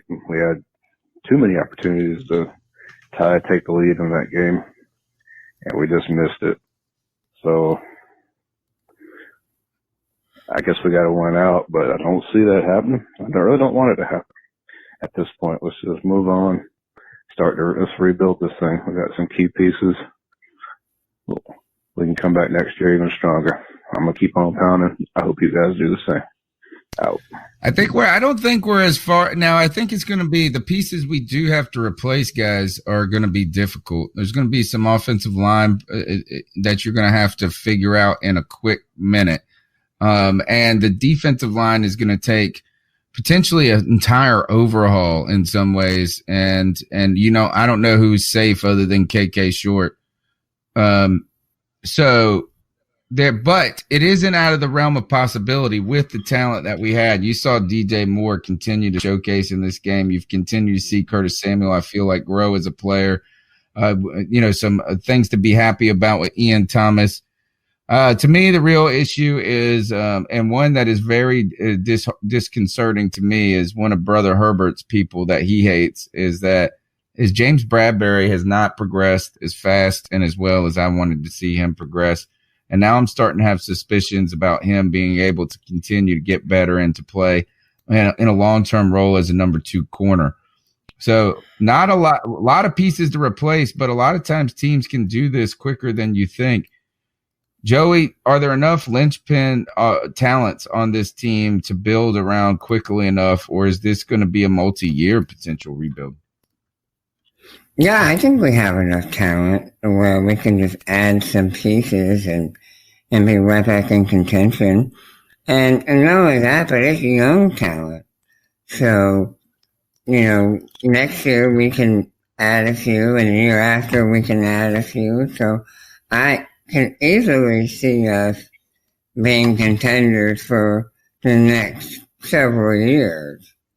I don't think we're doing a complete overhaul. I think we're doing maybe a relaunch. Yeah, maybe a relaunch. A retool. Yeah. Well, we got to get a pass rush, and we're going to have to get a pass rush in a hurry. And I don't think that the draft is an answer for that quickly enough. I don't think that means that we don't focus on it in the draft. Like, we could use a number 1 draft pick, or first round draft pick on defensive end and get one in free agency. That could be what we need to do, because right now it looks like Addison has hit a wall, and we really were foolish, if anything, to believe that to want Peppers to take on the role that he's taken in this year. That's, I think, an unfair ask to him in many ways. Yeah, no, I 100%. I even think that you can extend that to Mario Addison as well. He's been a very good player for us, but I don't think that he's ever been this terror coming off of the right side of the edge. So then when you pair that with Julius Peppers, who is now older, it's become a problem. One of the things that I'm really interested in is what Dallas does with DeMarcus Lawrence. Because let me tell you, if he hits the free agent market, I say you give that man the bag to come here to Carolina, draft another one, get a guard, get an offensive lineman. And I don't see there being any reason why we shouldn't be able to get right back into this. All right. We still got some more cat calls to go. We'll get this one short one in, and we'll get back to Dan Hatman. A lot of good stuff. What we're going to be talking about in the next part of the interview, you guys want to stick around for this. Dan Hatman is going to give us some candidates that could potentially be on the radar for a GM replacement and how the timeline of something like that could go. All right. The number is 252-228-5098. Make sure to smash the thumbs up button. Hit subscribe if you're on Facebook. Like, share, retweet, do whatever you can, because look, right now we're all suffering, and what we need is to group suffer together. And we want people to join the C3 podcast to get that free therapy with us each and every Tuesday night. Where did our Panthers go, Tony? Cody, Joey, where did they go? Please tell me what happened. The despair. I think here is that maybe we were just, I want to say we were misled in those first 6 games. But is that it's been a combination of getting old quick throughout the season and maybe a little early fortune. But really, it's just been this is a team. Nobody looks right. Ron Rivera looks defeated, right? The team looks defeated half the time they're out there. And while we're talking about Cam Newton potentially playing through a major injury again, you got guys that are barely running after the tackles. Luke Kuechly's the only guy out there running 100% full speed, it feels like. I mean, Thomas Davis looks old. Everything just looks bad. And the idea that this is that we're about gap assignment. Ron Rivera said we're gap assignment defense and discipline. Well, gap assignments, I would think, is mainly built upon linebacker play supporting the defensive ends. And that's not good news either. If that's where our run fits are supposed to be at and we're not making those, nothing is going right. And that's the point I think I've always made about with Luke Kuechly. is that Luke Kuechly has never looked anything less than superhuman. I don't even remember ever, maybe one or two passing plays that he missed the coverage in his rookie year. He has been unshakable, but he's even made mistakes at times. And it's not like he's a bad player, and you guys exaggerate my criticism so much. But I just believe this is like, even when Luke Kuechly at times has looked human, we don't know. It's a systemic problem right now. And it goes so deep. It's kind of hard to figure out which one it is. All right, back to Dan Hatman. I think he's going to give us some insight on some potential guys that we could be courting for GM if that is the way we go. I do think that some things is that, like you said, he's such an unknown because of, especially from the world and the rate of success that he's had. It's a high pressure situation. And I assume that David Tepper has not gotten as far as he's gotten without surrounding himself with the best of the best in his field. So you got to wonder how that attitude is going to influence his direction going forward. And, I want to say this or ask you, do you think there are any good candidates out there for GM right now that would fit with what we just assume is about his personality, and that is the kind of Wolf of Wall Street type? Well, maybe that's not the good example, but the idea of this is that we need to be the best of the best at our job.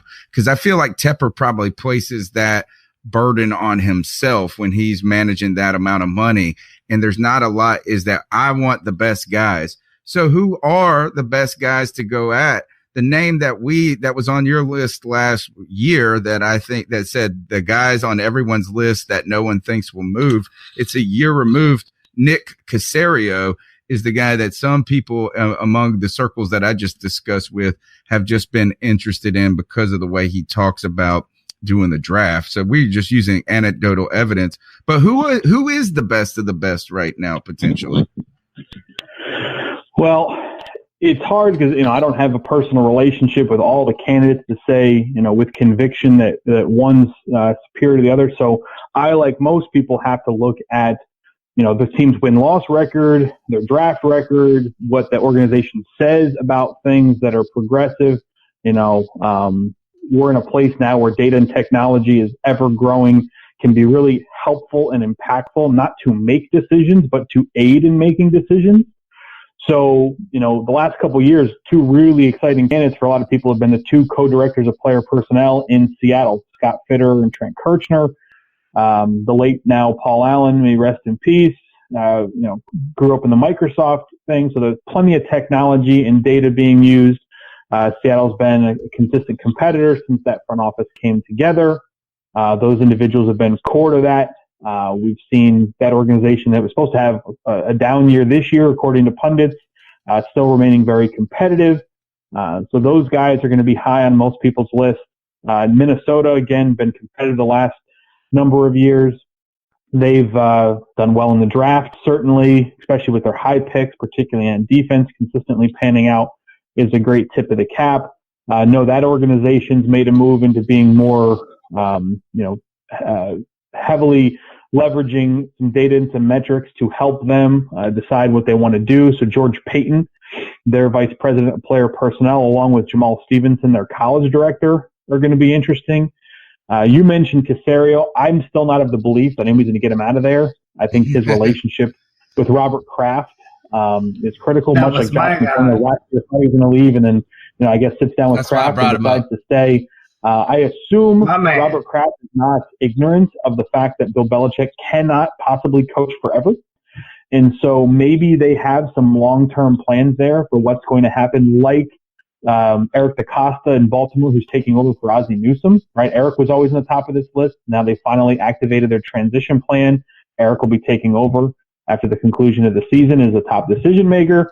So my guess is, my gut tells me that Nick Caserio has something like that in place. Ever since 2014, when he interviewed with Miami, he hasn't taken another interview since.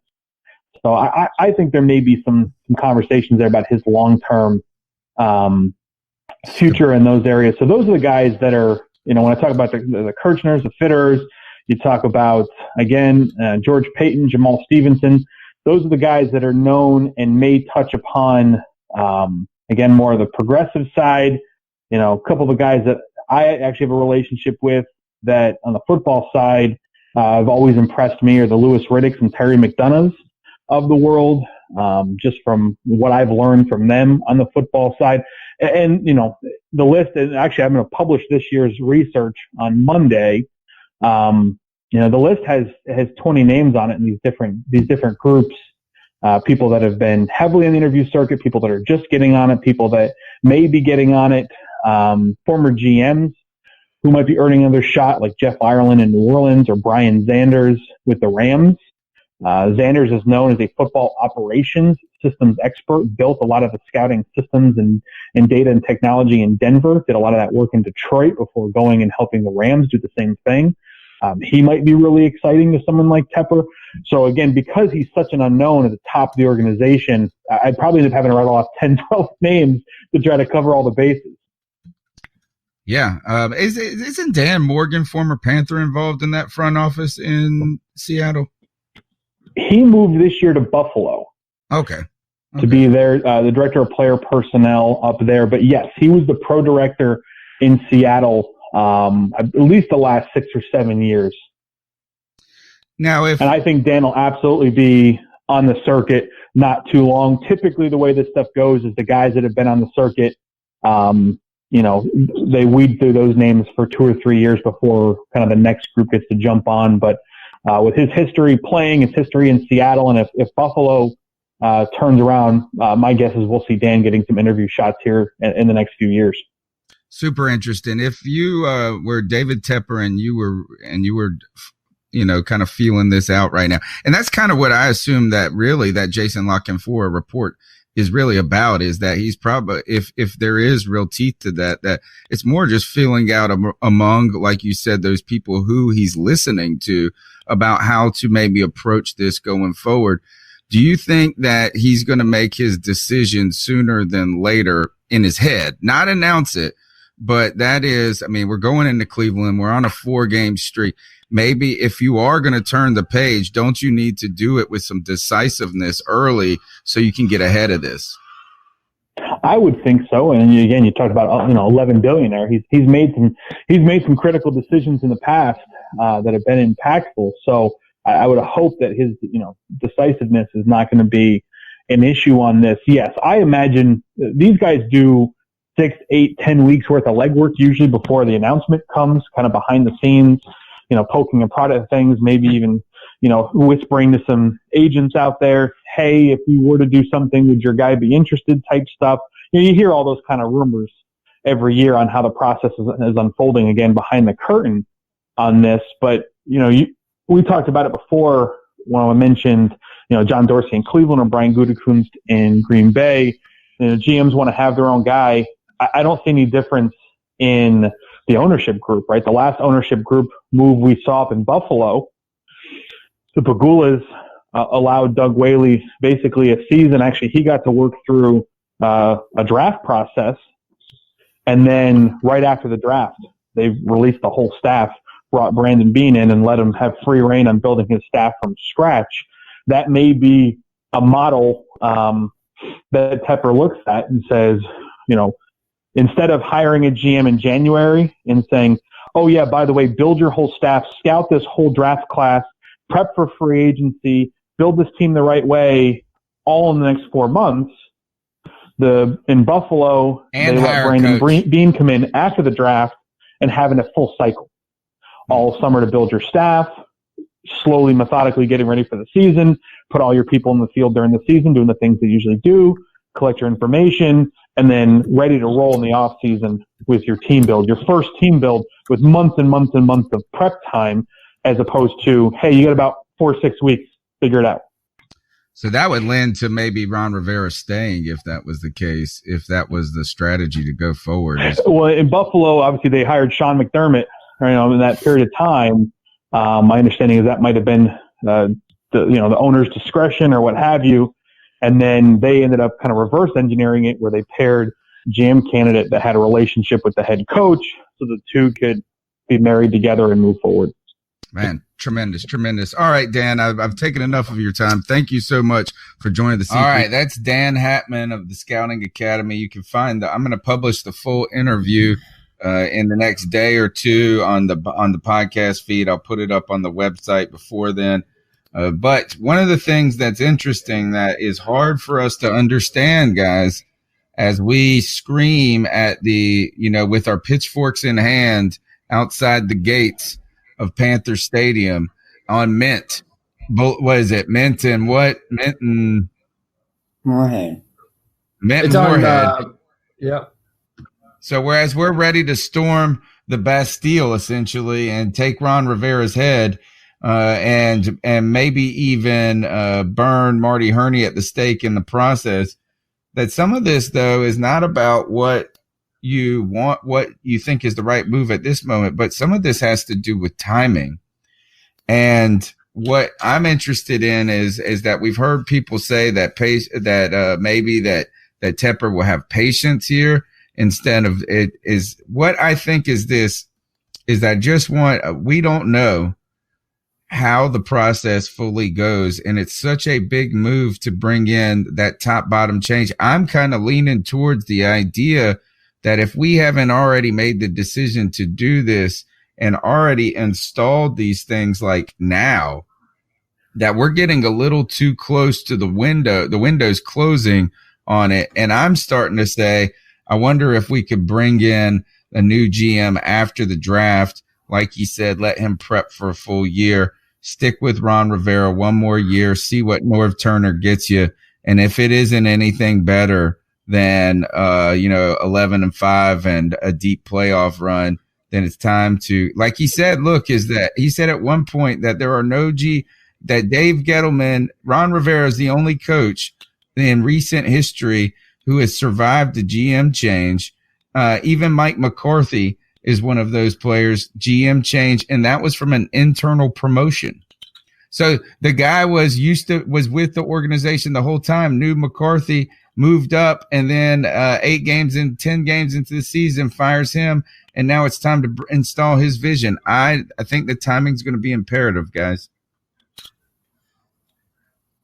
Yeah, I mean, and I remember even us having this discussion last year. Remember when we were bringing in people, this was after Marty Herney's ex-wife had come out with an allegation against him, and then they were interviewing candidates just in case. And they were bringing in some people, and I heard that same point brought up, let Herney take it this year, so that way you're not bringing a brand new general manager in with a brand new staff that close to the draft, before you have to make decisions on players that are going to be the future of your franchise. My thing is I understand it's never going to be the opportune time, but I don't think that you could say to a general manager, okay, here's your draft all of our players, and then as soon as you're done doing that, you're out the door. I don't think you tell him it's over. You let him believe he's going to live, and then you fire him right after. I mean, maybe so. I mean, I don't know. And it does suck that there's no one on the inside, at least not that we know of, that we could just promote from inside the organization. If they do exist, I don't know them. That would be a good situation for us. They don't. They don't. Yeah, we would have heard that name by now at this point if someone was.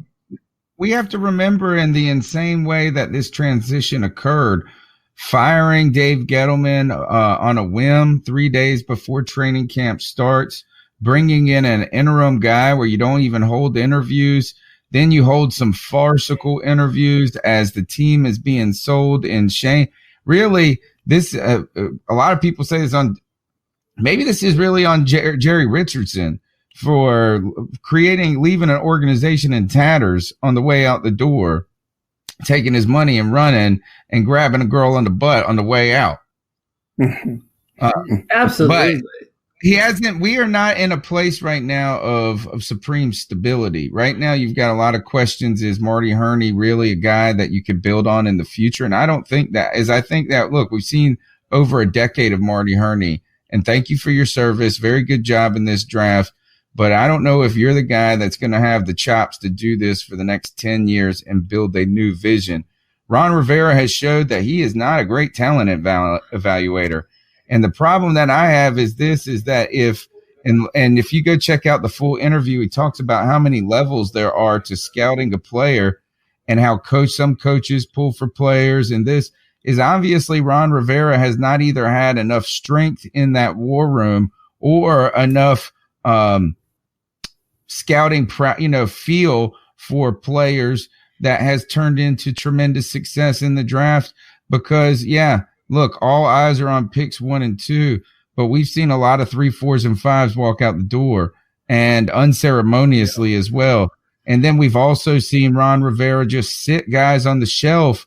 And maybe I don't know who is ultimately to blame that, but DJ Moore has been sensational this year.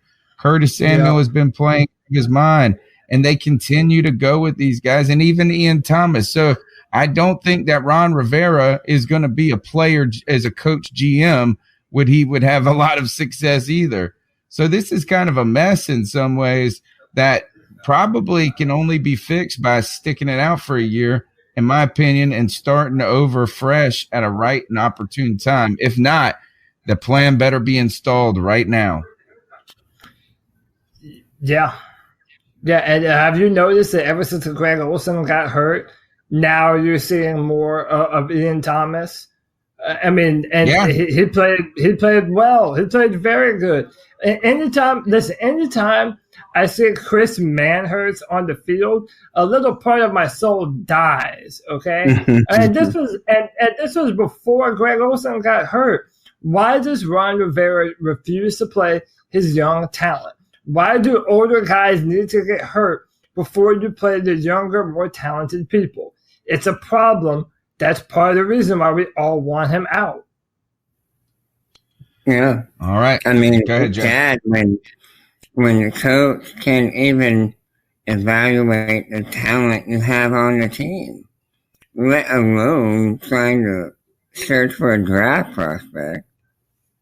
It just hasn't been a strength that he's exhibited, that it doesn't seem like it's been his forte of dealing with these things. So, all right, next call going on right now. This is JC out of NC again. I forgot to add one thing, some question marks I had for why the hell is Funchess out there even we didn't listen to this call, attempting to contribute? That just takes away from the players we have that actually make plays.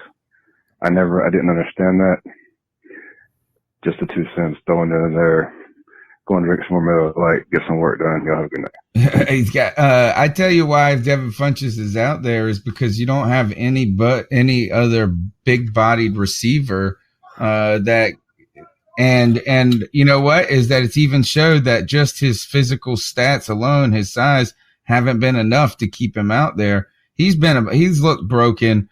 And this is, again, one of those things that I have come back to the coaching staff, and I don't understand what's going on, is that they stick with guys for so long, and then they toss them on the trash heap the next day. Yeah.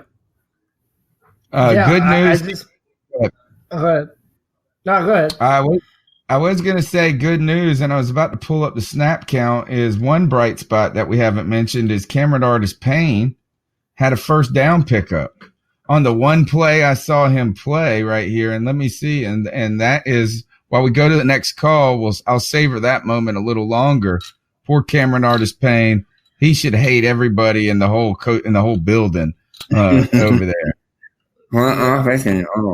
Hey guys, this is Jedi Jordan chat. Man, I could have told you guys 3 weeks ago that this Panthers team wasn't going to beat this Browns team because Browns team is actually pretty good. Yeah. They make a lot of mistakes, and I think they got some young players that gotta grow into their roles. But I think this is a talented Browns roster for like the first time ever. And I knew that on the road, this Panthers team wasn't gonna really do much against that. But I mean, it was a close game, like all Panthers games are. It's just comes down again to the complementary football. Like our defense played well the second half and up good the first half, and our offense played good the first half and up the second half. It's just how this team has been operating this year. It's crazy because the Saints looked like they were about to lose to Tampa Bay until they figured out that they were playing Tampa Bay.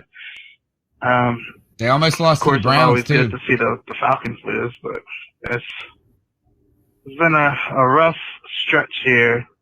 But keep pounding, guys. I can't really say who to blame for this loss is. Like I said earlier, it's really a team effort in losing. It was almost like the Browns were like, hey, you guys want to win this game? And the Panthers were like, I don't think so. And they're like, you sure? We'll let you win it.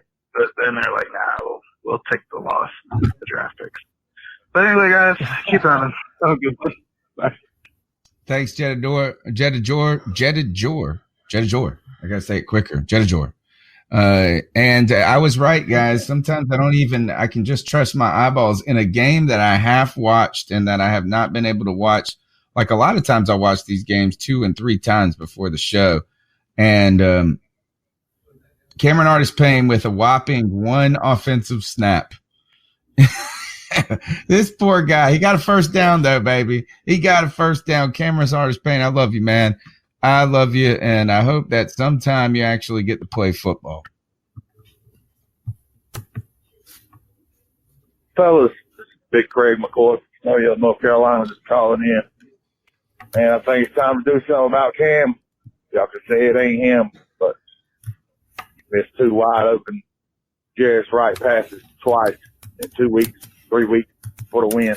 It's got to be on him. Yeah, well, you know what, and like you said, he has not been the hero yet this season that he had the chance to be. Clearly, and you know what? Let's go back though to the times that we've seen Cam Newton kind of play and do some of this late in the season, and he was playing with real injuries that they minimized in the press conferences. They minimized those injuries by trotting them out there. You know, that's what they do, is they are acting like that you can overcome them. And in many ways is that,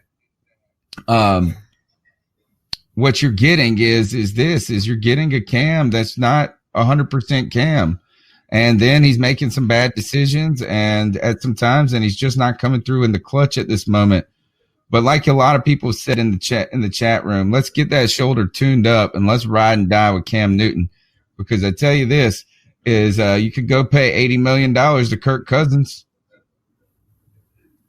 I don't think that's a good move. I don't think that this team would be any better with Joe Flacco. This team would be any better or even close to where we are with Matt Ryan. And that's the one thing is Cam has disguised and he has made us feel comfortable with saying the line isn't that bad. And this isn't the first year that he's done it. In fact, this isn't even the worst line he's played with. 2014 was the absolute most atrocious line he ever played with, I think, in that year. And he continues to make it look like it's plausible. Would you put another quarterback in there and they would, like Shaked said, you're talking an 0-13 potential season maybe. Unless you're going to say, well, if we had Drew Brees, well, duh. You're talking about comparing them to the greatest quarterbacks in all of history, potentially. But thanks for the call. And I do agree, though. I think you're right, is that something's on Cam. And the question is how serious is it? And how long does that, and does this have a detrimental effect on the long term, on the tenure of his career? We'll be, only time can tell that right now. But I think, like Joey said, putting him out there just to take more beating and bruising at this point is not wise. Even if, imagine, like, all of a sudden his shoulder's going to get great if we go deep and if we get a playoff. I don't know. Right. No. Well, and I want to wait. Hold on. Pause that for a minute, Tony.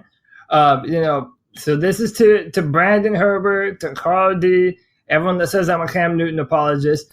I have the clip right here, and I think this one is 100%. I think it's on Cam Newton. I don't even think that this is on his shoulder. I just think if he would have stepped to the left a little more and pointed his toes outward, he could have made this pass. Is that a hard pass to make? Yeah, and Cam Newton's never really been a back of the end zone kind of thrower to that matter anyway. But I do think that Cam Newton could have made that throw, and he should have made that throw. To everyone says I'm a Cam Newton apologist, there you go. There's a play that I think Cam Newton could have and should have made, and I'm not putting that on his shoulder either. Maybe there are some plays that he's been hampered on, but I don't think that was one of them. But two things can also be true as well, and what you said remains relevant. You're not putting Kirk Cousins on this team, or whatever quarterbacks you want to pop up into your mind, and all of a sudden it's a better football team. Look at Jared Goff on Monday Night Football. The minute he went up against a dominant defense, that blitz shut him down, and he looked subpar. That's my point, is that Cam Newton is always having to make these throws to receivers that normally have not been open, or it's a hard throw to make, or the offensive line just isn't there for him. But a bunch of these things are true at the same time. It's a play-by-play judgment. And we're also – go ahead, Joe. I was going to say, just another indicator of how bad the shoulder is. Where is the best short yardage back that has ever lived? Cam Newton is the best short yardage back ever. And why isn't he going for a sneak on third and goal from the 2 or third and goal from the 1? He's not, because his shoulder's hurting him. And they don't want him taking hits on the shoulder. I mean, how many times have we seen him get up on the center and quarterback sneak it? I mean, countless number of times. And how often have we seen it this year? Not once. Yeah. Yeah. And I would say that you're even risking it too much when you've run them at this point, because they're still running them out there on some design stuff. And so they're taking some risks with Cam Newton. And if it comes out that Cam Newton is injured to the point that he needs this, that he's going to get an off-season surgery, and we put him out there on Monday night against the Saints, and then you got to let Cam Jordan ruins his career. Shame on this coaching staff. That's what I say. Yeah. That at some point I don't care if we got a 5% chance to make the playoffs.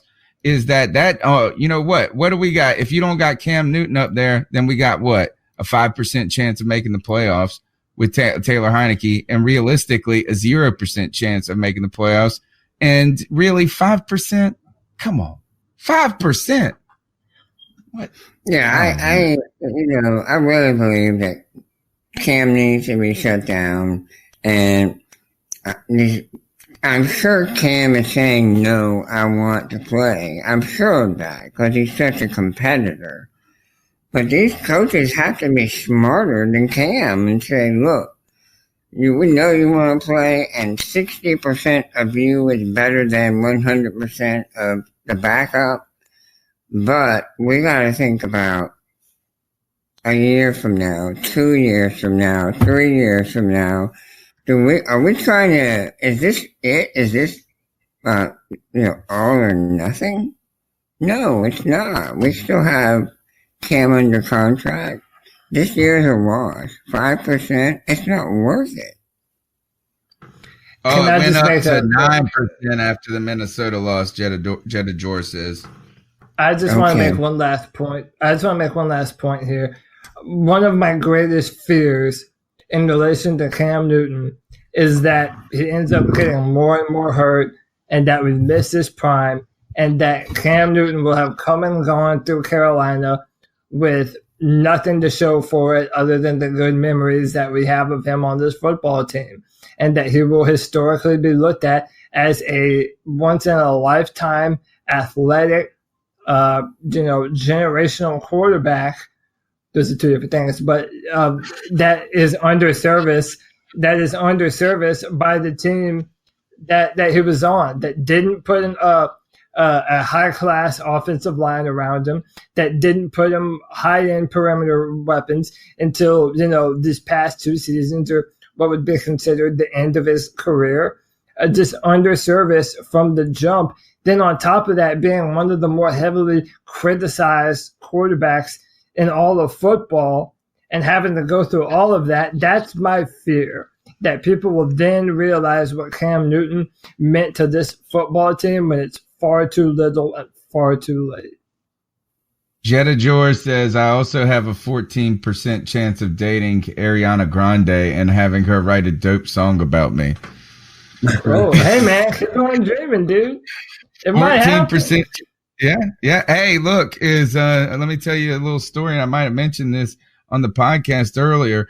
A girl who goes to the college I teach at, and her mother teaches in the same department as me, won $4 million on a scratch-off ticket. So it does happen. And that was like 2 weeks ago. So, and by the way, they're not coming to the Christmas party. They are on defense mode. They know this will be like this dip.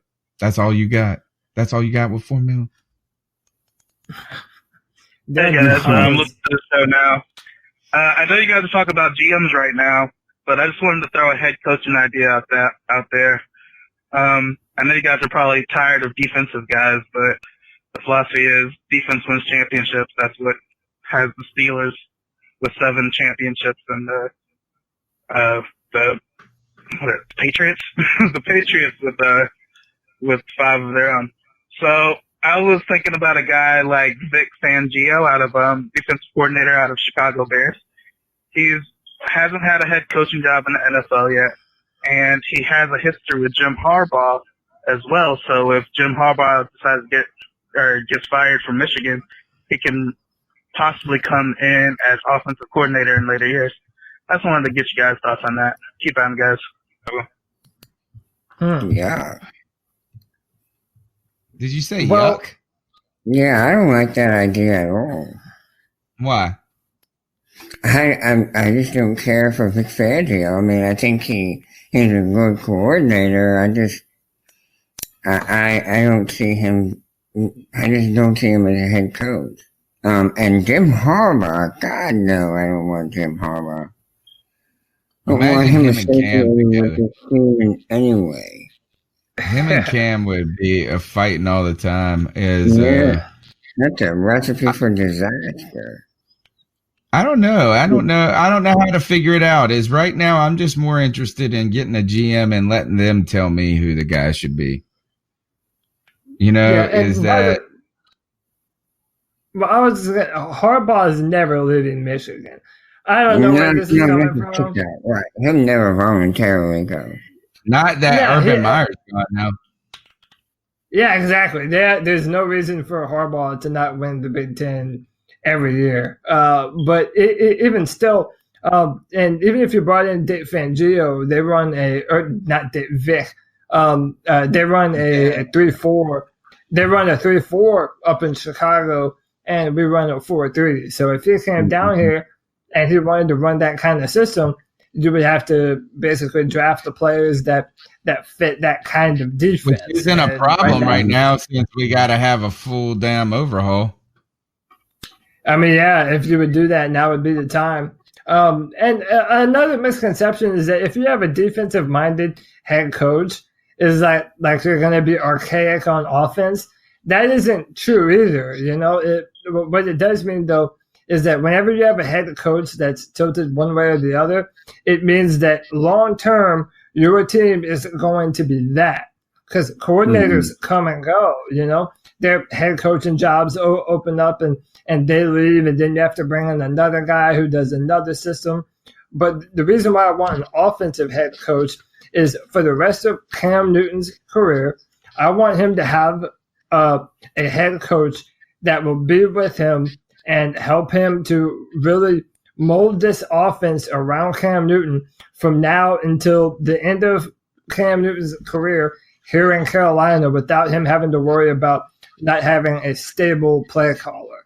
That's why I want an offensive-minded person. I don't know. I'd like – say that, Joe? I said I have to run. Okay. I enjoyed See you the later, show Joe. tonight. I'm sorry I got on late, but thank everyone for watching. We love you guys. And guys, thank you. You both do a heck of a job on this show. I really appreciate working with you. Have a All great right, Joe. night. Good night. Love you, Joe. All Have right, a good night, man. I'll be in touch, brother. So I do think that is that I don't know what I would feel like about doing more of the same. And is that why don't you just stick with Ron Rivera if you're gonna go? Like Norv has been pretty good. You've gotten pretty far there. But I'm thinking about this. There's some names out there. Is Nagy, Reich, McVay, and Peterson out there?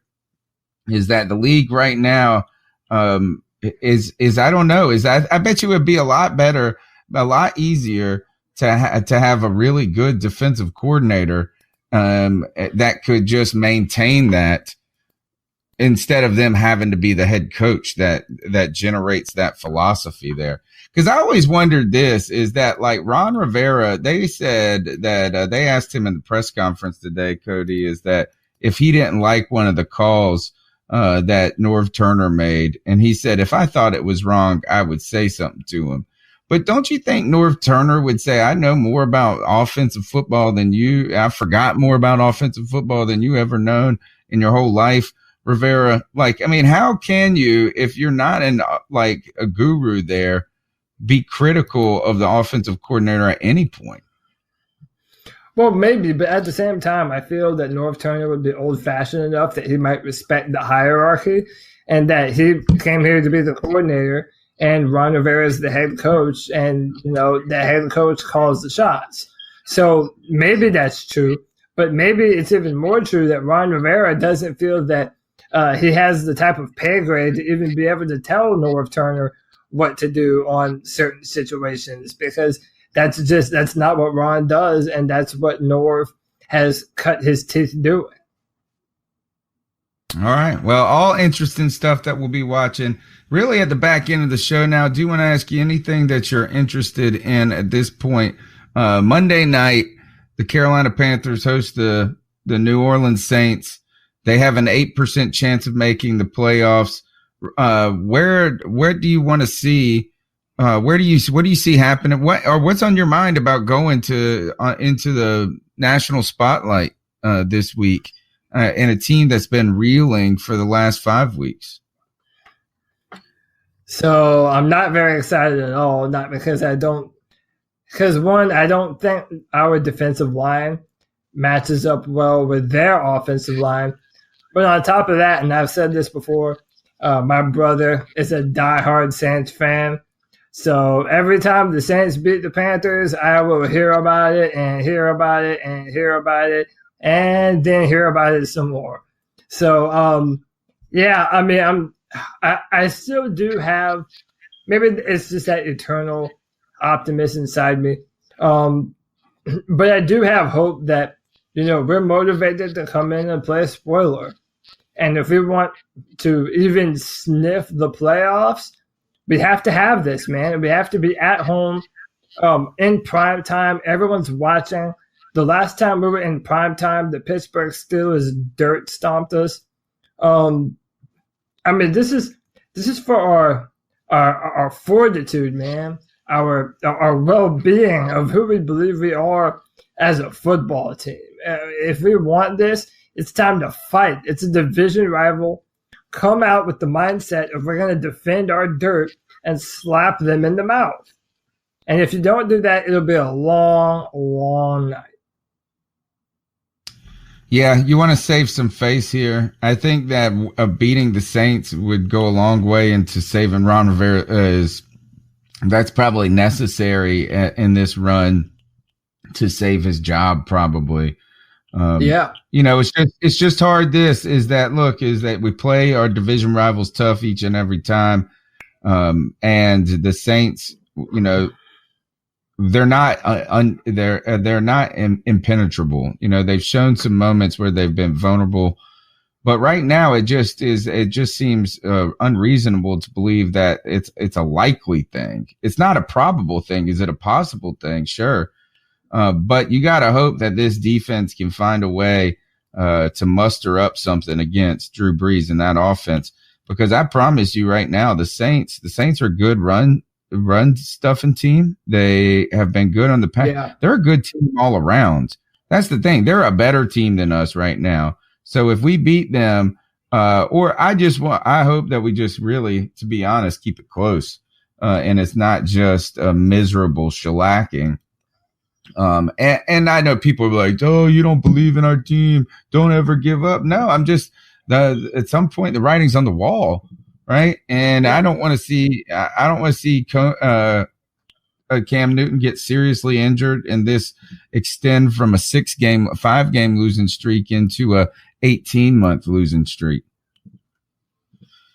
So that's where I'm at right now. All right. So I am going to, just to go ahead and say it, though, is that who are you picking to win? Because I'm picking the Saints to win, and probably by,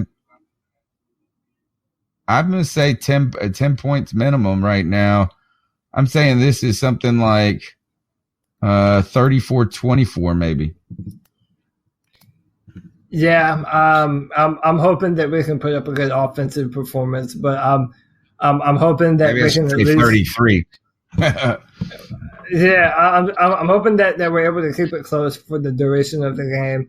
But yeah, if you don't get pressure on Drew Brees, he's just gonna feast, man. So I'm thinking it's probably gonna be something like maybe like 17-27, somewhere around there. All right, guys, this is the C3 podcast. We're going to get our ice up picks in here and get the heck out of here. That's what we're going to do. Surprisingly, we had a shorter show than I expected, given all the calls that we're going to have through to an interview. Still long, though, 2.5 hours. But we enjoy your support right now. Continue to subscribe to the show. Make sure that you stay aware of the upcoming RSS feed changes. Part of joining the Overtime Media Group and Network. This is going to give us a lot of exposure and opportunities to new platforms, as well as maybe even court some advertising sponsors for the audio podcast. But make sure that you stay updated with the feed. The show will not stop. So if you have any problems, you make sure you check on YouTube and the show notes on CarolinaCatChronicles.com. And I'll be posting a ton of stuff even on and I'm going to try to keep both feeds going simultaneously for a little while. So Cody, so thanks to everybody in the YouTube chat room, Facebook, Periscope, Shindig. We appreciate it. Cody, who you got for your ice up pick this week? So this incident happened in Florida, as do most great stories of our time. And, Tony, have you ever been in a public place and, man, you just had to fart? It just had to happen. Okay. It's just, yeah, I'm not ashamed of it. Yeah, okay. And sometimes, there might be people around. Hey, you let one go, it could be anyone. But has someone ever called you on your said fart and then you got so mad that you pulled a knife on someone? Ooh. No, haven't had that happen just yet. Never had that happen. Well, this woman cannot say the same because while at the dollar store, she decided she had to let one go. And she just let it rip.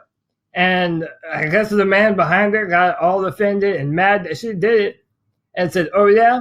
Well, what does this knife have to say about it, huh? Are you still mad at that fart now? And this story is indicative of the kind of world that we live in where, hey, man, it's not safe to let one loose, man, because your life might be in danger if you say the wrong thing to the wrong person at the wrong time. It's a message to everyone to be careful out there.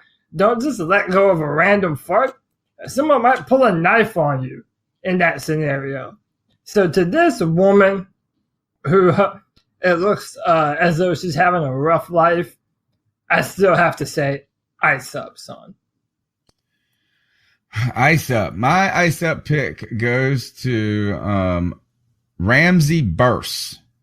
And Ramsey Burse is now a middle school teacher, I believe. Middle school teacher and former Miss Kentucky pageant winner was arrested and charged with sending nude photographs of herself to a 15-year-old boy. The 28-year-old teacher at Andrew Jackson Middle School outside of Charleston, West Virginia, allegedly sent photos to a former student, and his parents ended up reporting him, which also means his mother. Dang it. But at the same time, I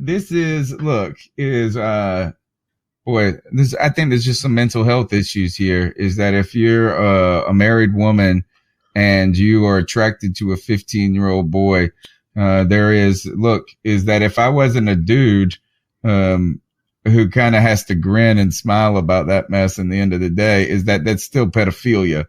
And this is just damn weird. So she's charged with 4 counts of distributing obscene materials to a minor. It's a felony. And she is released on $10,000 bond and could face up to 20 years in prison for this. So, the lady with the green fiddle who was in the Miss America contest, you've really fallen from grace. The first stumble was to a middle school teacher. No offense to teachers. I'm one of them. But boy, you stumbled, you fumbled, and then you hit on a boy who was going from the 8th grade to the 9th grade. That's some messed up shit right there. So to you, I say, ice up, young lady. To you, young man, I say, thumbs up. All right. That is the C3 Panthers podcast brought to you by CarolinaCatChronicles.com. We appreciate all your support. Thank you, Jared Spicer, for the compliment saying that the C3 podcast is the best Panthers podcast. All I know is that we love to get up here and talk football and hang out with you guys. And you guys make this show what it is by being a participant in the chat room on the Cat Calls line. The number's 252-228-5098. And we hope that you can tune in each and every week, because we're going to do this every week throughout the off season. The shows will be a little shorter, obviously, in the off season, but there's still tons and tons to talk about. And sometimes that's the most interesting thing to talk about, because we're not just dissecting each and every game to the play, to the second. Cody Lashney, they can follow me on Twitter at @cat_chronicles, and they can check you out on Twitter. Tell them where at and on your new little gig one more time. Yeah, at CODYLAC, Cody Lack on Twitter. I am, in case you missed my announcement earlier, I am now the new Panthers analyst for drafttech.com. So every other Tuesday, there's going to be a brand new mock draft. Go to drafttech.com, draftek.com. I will write up a little summation of the Panthers and what's going on. And then around January, we're going to be putting out mock drafts that are really focused on the players that are being drafted. It's a great opportunity. I'm excited to do it, excited to talk about Panthers with my man Tony Dunn and Joe Riolano. And that's it. Nothing but love to my fam in the YouTube chat as well. All right, we're going to try to do it late Monday night. We'll see how that goes. It's going to be so late, but I'm planning on trying to do it if I can court some people into doing the post game with me. But we'll definitely be here on Tuesday night to break everything down and see where we stand after that. Thanks for your support again, and we'll see you next week. And be sure to keep pounding.